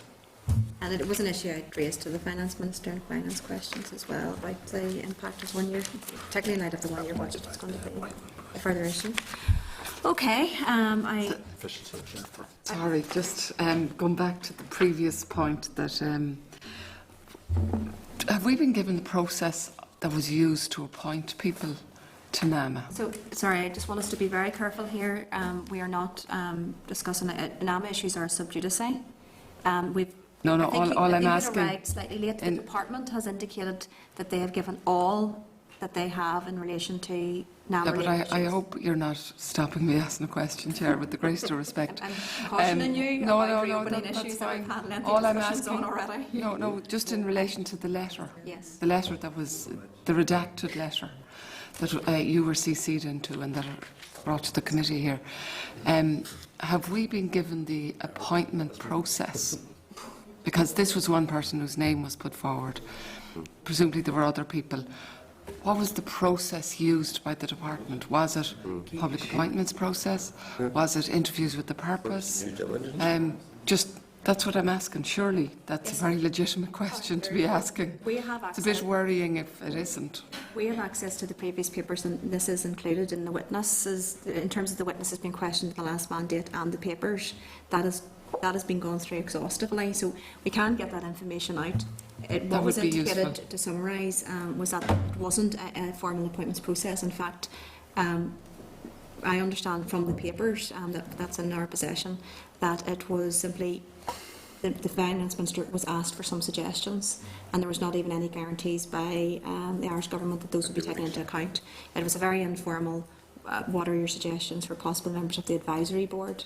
But we have papers to that effect, and there was, I understand there was evidence also given by people in relation to that process. So, but we can get that for you. So but we can hardly say it was done exhaustively if there, in the last inquiry it wasn't even known that Mr. Adair had been proposed, and wasn't known that he hadn't even been asked, and wasn't known that there's no due diligence as to whether he was suitable. So we can hardly say it was done exhaustively. Members, just be very careful. We know what the rules are around all of this. What I was indicating was that in terms of looking at the legacy report from the previous committee, this was an issue that they focused on extensively. I will use then instead of exhaustively if the member prefers. It was examined extensively. Now that is different from saying that members were satisfied with the answers and the information that they got. But it was certainly an issue that, and those members on that committee at that time, I'm sure, can testify to that. So, you know, we'll get that information, but you have that information in the packs. Well, I'd be interested in if we could get it as soon as possible. Thank you. Sorry, before we go off correspondence, I'd be included in the invite to the Attorney General's event. What response to it? I'm going to explain to us what a colloquium is. And before we finish correspondence, could I ask, has there been any response to the current Minister inviting him to come on the coaching issue? What's been outlined there is all the correspondence that we receive. So the clerk will update us at every meeting at all of the correspondence. So if it's not mentioned, it hasn't been received yet. But I'm not sure, Jim, perhaps you could speak. No, there's been no response to that, although we do understand that officials are looking for a date in the Minister's diary and will come back. Okay. And sorry, just in relation to the letter we were CC'd into, I know we're jumping around a bit. The Minister obviously will have to respond. Will we be getting a response to a copy of the response? We can ask him for one. There's no obligation, obviously, if you're CC'd in, that we do get CC'd back, but we can certainly ask. That has been agreed to, Chair. Okay. I understand that our official has arrived for SL1. Yes. So we're jumping back one stage.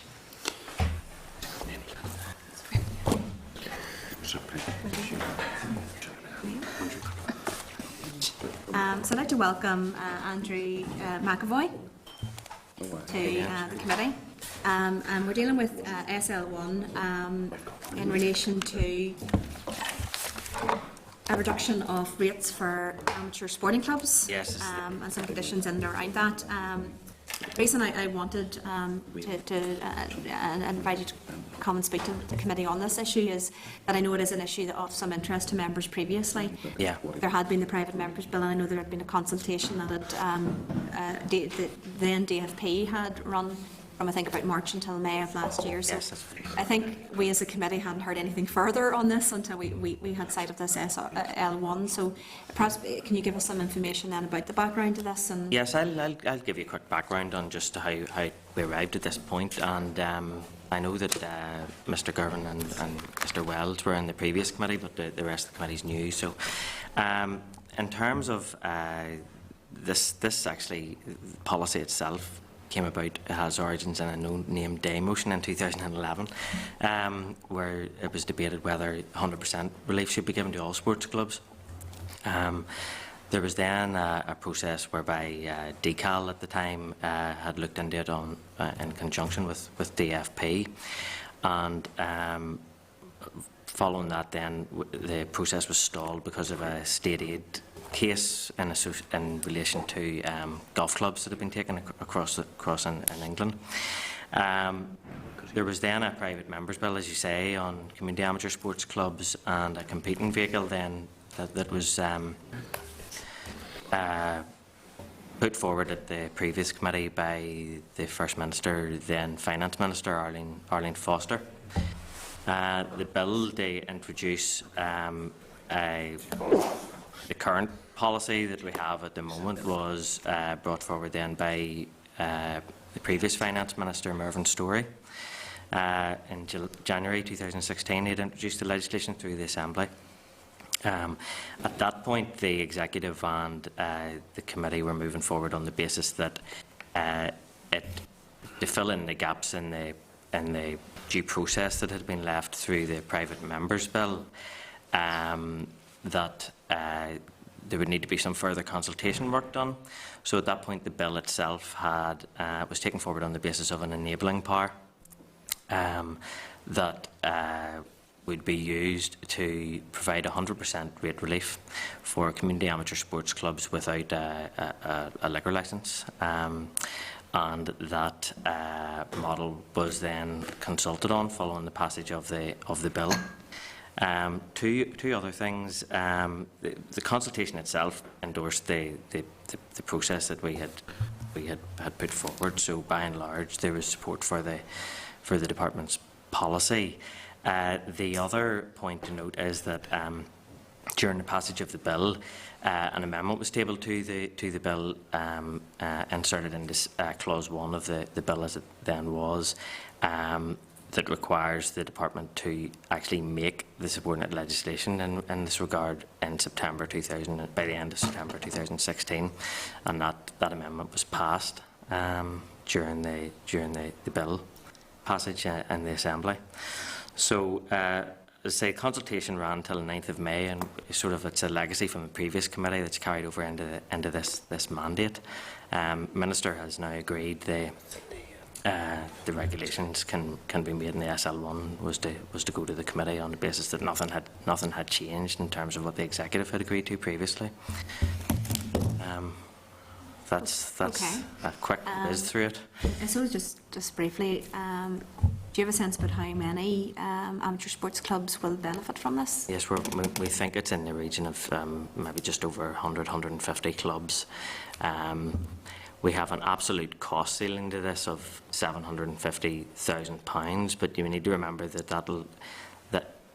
that's taken into account basically every club that hasn't got 100% rate relief at the moment, so it's unlikely to ever be reached. Mm-hmm. The actual community amateur sports clubs themselves then need to be registered under the legislation in Westminster, and from that point of view, it's likely to be a process of gradually bringing these clubs online as they get the cask status. What I should have said actually was one of the key issues and differences between the private members bill and the model that was advocated by Arlene Foster when she was putting it forward was that at that point in time there was an issue raised with the hospitality sector over the competition element with regards to pubs and clubs and other sports clubs that might have had hospitality facilities and that. So it was a competition issue that was used to sort of that the consultation was seeking views on, but essentially that was borne out through the response that we got from the. And although my understanding is then in terms of this SL1 that the amateur sports club can get an occasional licence, but they can't hold a full-time that's right, licence. yes, yes. Okay. Sorry, I think Jim had indicated first, so then I'll bring. Right. This was quite a big issue in the previous committee because the chair of the previous committee was quite keen, and it was actually his private members That's right. started the whole thing off. And I don't think on principle there was any issue with this. I think most of us welcomed it, but subsequent to that, we had evidence from what's called the propriety-owned golf clubs. That's right, yes. Who were saying that, in effect, many amateur sports clubs with premises are acting on a commercial basis. And whilst, like, classic example near me, there's a propriety-owned golf club, and up the road there is a member-owned golf club. Yes, yes. And technically speaking, the only people who could use the member-owned golf club were members. But what in fact they were doing, they were advertising dances, discos, Sunday lunches, etc. Yes. And the point that the propriety clubs made was that that was a completely unfair playing field, if you excuse the pun, between the two sectors. Yep. Would this not be accentuating that? Well, this is for the community amateur sports clubs without the licence. Deliberately, it's still premises that can be used for functions. Well, the wider issue that you're talking about is a legitimate point with regards to the private members clubs and the golf clubs issue. And what we've said is we're going to look at that through the ongoing work that's been taking place in the wider context of the non-domestic rating review. So it's not been forgotten about. There was two particular sessions that I remember from the previous committee, which was the sports clubs associations that were given evidence to yourselves, followed by the hospitality sector, and it's balancing the two interests in this SR that we've aimed for, you know. But if you have premises and can get an occasional licence, then you're in exactly the same position as a propriety-owned club. Correct. And obviously you're not paying rates, which is a very significant cost. Well, I mean, this is something that we think that strikes the right balance between the two. As I say, it's also the position that was endorsed at the whenever the bill was moving through and advocated by the previous minister. So, as I say, we'll be keeping an eye on this issue. Generally, there's other issues with regards to the sort of application of de minimis, you know, in terms of the level of the percentage of your premises that's being used for the purposes of the sport that came up in those previous sessions as well. We want to look at with regards to, I think, a case of World Port Rush and Royal County Down had come up in those sessions. So that's something that we're looking at further. But this is a specific SR that's being put in place to really reflect the policy intent that was stated at the time, which is that it's enhanced for a certain set category.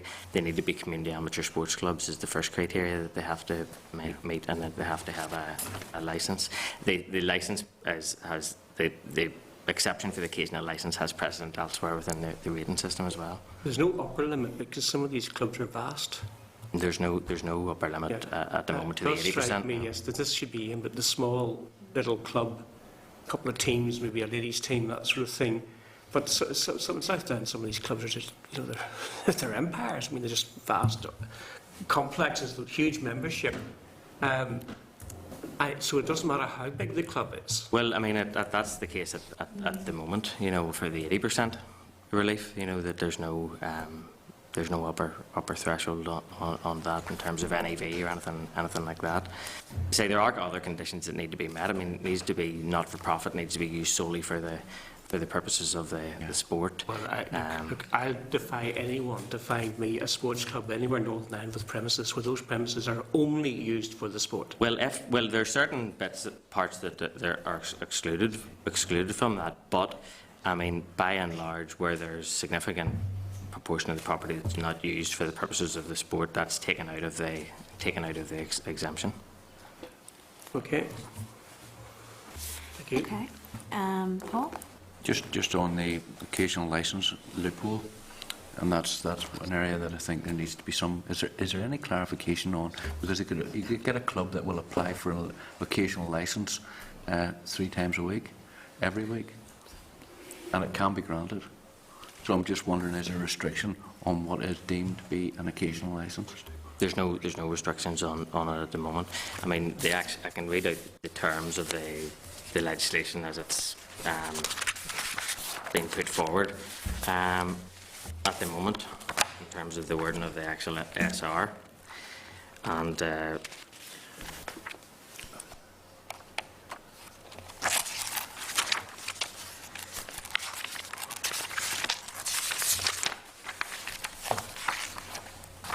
say it's basically going to be a hard element on which a person may, under licence, other than an occasional licence, or a protection order, sell intoxicating liquor by retail, and that's the criteria. It applies elsewhere already within the rating system in the context of community halls exemption. It's the same. It mirrors the. I appreciate that, but that's fine if it's a community hall. But we're dealing with some of these which are commercial identities. Let's be honest. Some of these clubs are run as businesses, never mind anything else. Are these ones that you... I know these ones don't have a licence, they just operate simply on occasional licence? They can use under the occasional licence and become effectively... they would run it as a business. It's a very... it's a very awkward way to do it through a licence law. Are we aware of some that do that? But I'm only stating that there's the opportunity for them to get round the rating rule by using that. Clubs which are excluded currently under their own rules are excluded from getting the rates exemption. Could potentially come in and state, well, we've done away with that, and now we'll just do it under occasional licence and apply and do it. What's the occasional licence limitation in a year? Well, I mean, it starts to become not an occasional licence. There is a limit though. But the other point that I would make in that context is where it gets to that level and it's being used as a profit-making venture, it calls into question the other arm that we're putting in place, which is community amateur sports club. You know, it's not there to be a business, and I mean, the community amateur sports club designation is there for tax purposes. I appreciate it, but paper refuses absolutely nothing, and sometimes... Well, I think, just to remind members as well, the difference between this and the previous two SL ones that we've looked at is that this is by affirmative resolution. That's right, it's debate. So this will have to be voted on in the chamber. So, you know, there is further opportunity. So this will not come into effect unless there is that affirmative action. So it might be useful for us, I suppose, to find out what's the limit on occasional licences, etc. You know, my understanding about the policy background here is that, you know, a lot of smaller clubs will have a Christmas dinner or will have an annual dinner, and they'll apply for an occasional licence for that, and that would exclude them from this rates relief. We are one or the other, so I think that's certainly what it's trying to capture, but we do want to prevent errors. I'm more concerned about those who actually go out because they're interpreting the letter of the law and abiding by it, but in doing so they've effectively taken ride roughshod over it by certain people who spend their life looking for grey areas and to ensure that they live in that grey area, and if they can go away with it. What I would say is, I mean, we fully intend to keep this under close review. I mean, this is a departure from what has been a long-standing policy to provide, you know, sport and recreation relief at 80%. In terms of the point that you make on an occasional licence, I mean, it's possible that the flaw there lies in the license. You know, if there is a loophole there, it's because it's taken what is supposed to be an occasional licence beyond the meaning of the word occasional.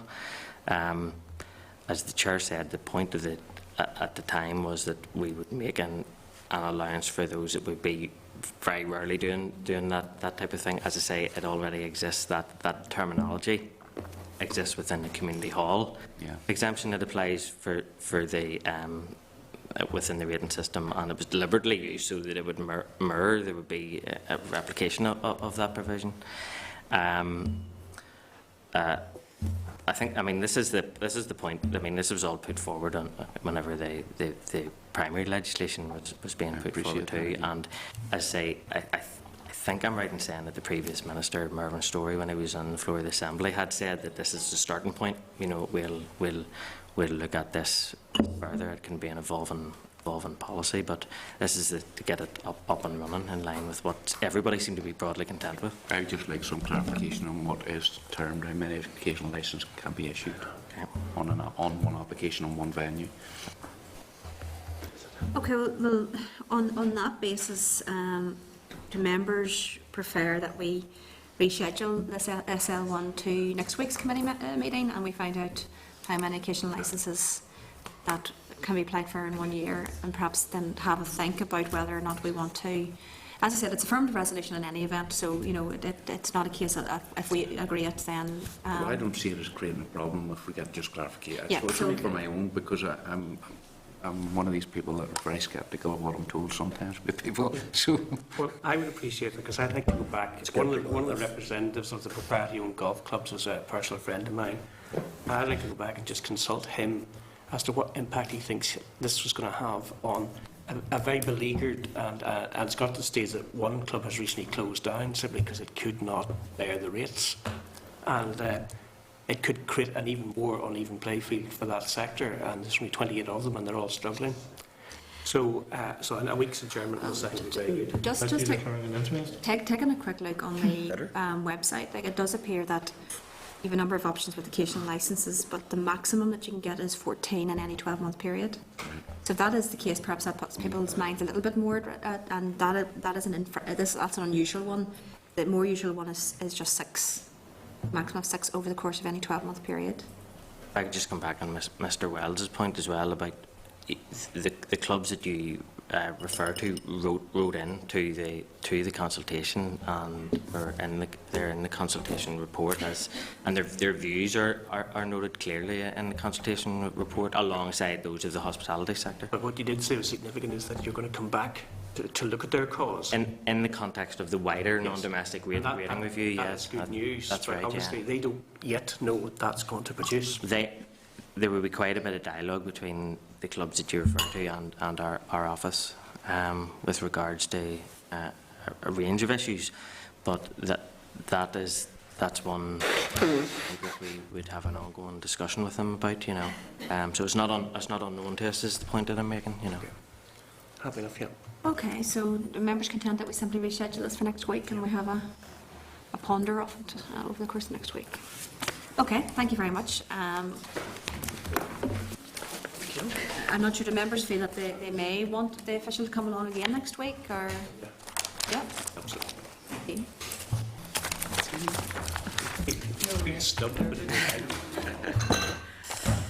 Thank you. I know, of course.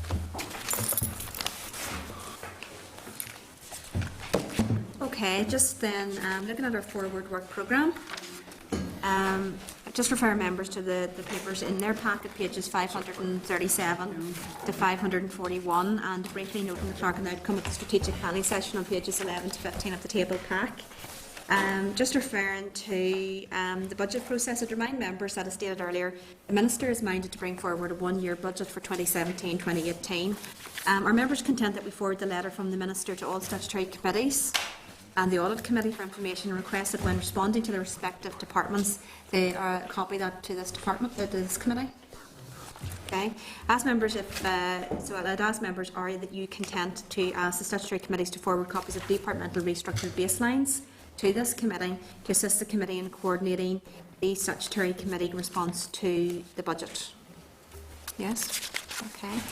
I would ask members if you are content for the briefing from the department officials on the 20th of September to include details of the planned process and timescales for the budget, the role of departments and statutory committees in general, and the role of this committee in particular, and the planned process and timescale, including statutory committee involvement in the budget process in the longer term. Content?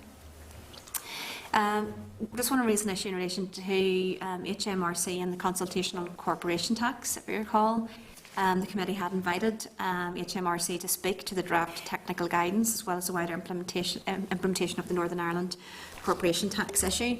But in light of the degree of change at the political level, HMRC thought it would be more helpful to the committee to hear from officials at a later date.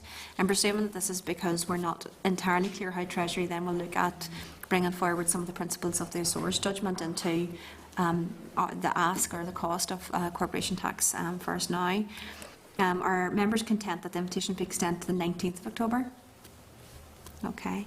In terms of strategic planning, I would advise members that as a result of the change to the budget process, a number of our planned oral briefings are no longer appropriate. This has increased the need for the committee to consider the strategic plan and to identify our priorities. So we do have then some gaps left by those witnesses that would have been giving evidence on the multi-year budget. So we have space to fill, and I presume everybody wants to do that constructively. So I did meet with the Minister, as I indicated earlier on the meeting yesterday, to discuss the department's priorities for the coming mandate. There's a list of that in your packet, page 12 of the table of that pack. Yeah. If you want to take a look at that, some interesting issues coming up there that I think members will be interested in. So perhaps if members have any suggestions now, or do members want to contact the clerk with what issues on that list they're particularly interested in? Chair, I've suggested in the paper that I actually contact members individually. Yeah. So if I go around members and consider their priorities and then bring that back to... Is that an exhaustive list? No. No. No, it's just all that we could talk about in the time allotted. I presume there was considerably more that we ran out. Plus, we had only put in 2 from each of our 4 from each of us. Yeah. Okay. And also, as I said earlier on, if members want to then forward some of the ideas in the OECD report to us, then we can add that to the list as well. It is OECD, I understand that. It's just down on my noted wrong as it's needed. Okay. Yes, are members content that we hold a short planning meeting or an extra part of our meeting, which would be an informal continuation of our previous planning meeting, just to try to identify and to nail down our priorities? Yeah. We'll play it a little bit by ear in terms of how the meeting goes. So if we're running on significantly, then we'll look at alternatives. So it should be a short meeting next week, Chair, because the committee was due to hear from stakeholders in relation to the budget process. Okay. Any other business? Okay. No. So the date, time, and place of the next meeting will be Wednesday, the 21st of September, room 29 in Parliament Buildings at 2 p.m. So does the committee agree that we now adjourn? No, certainly do. Northern Ireland Assembly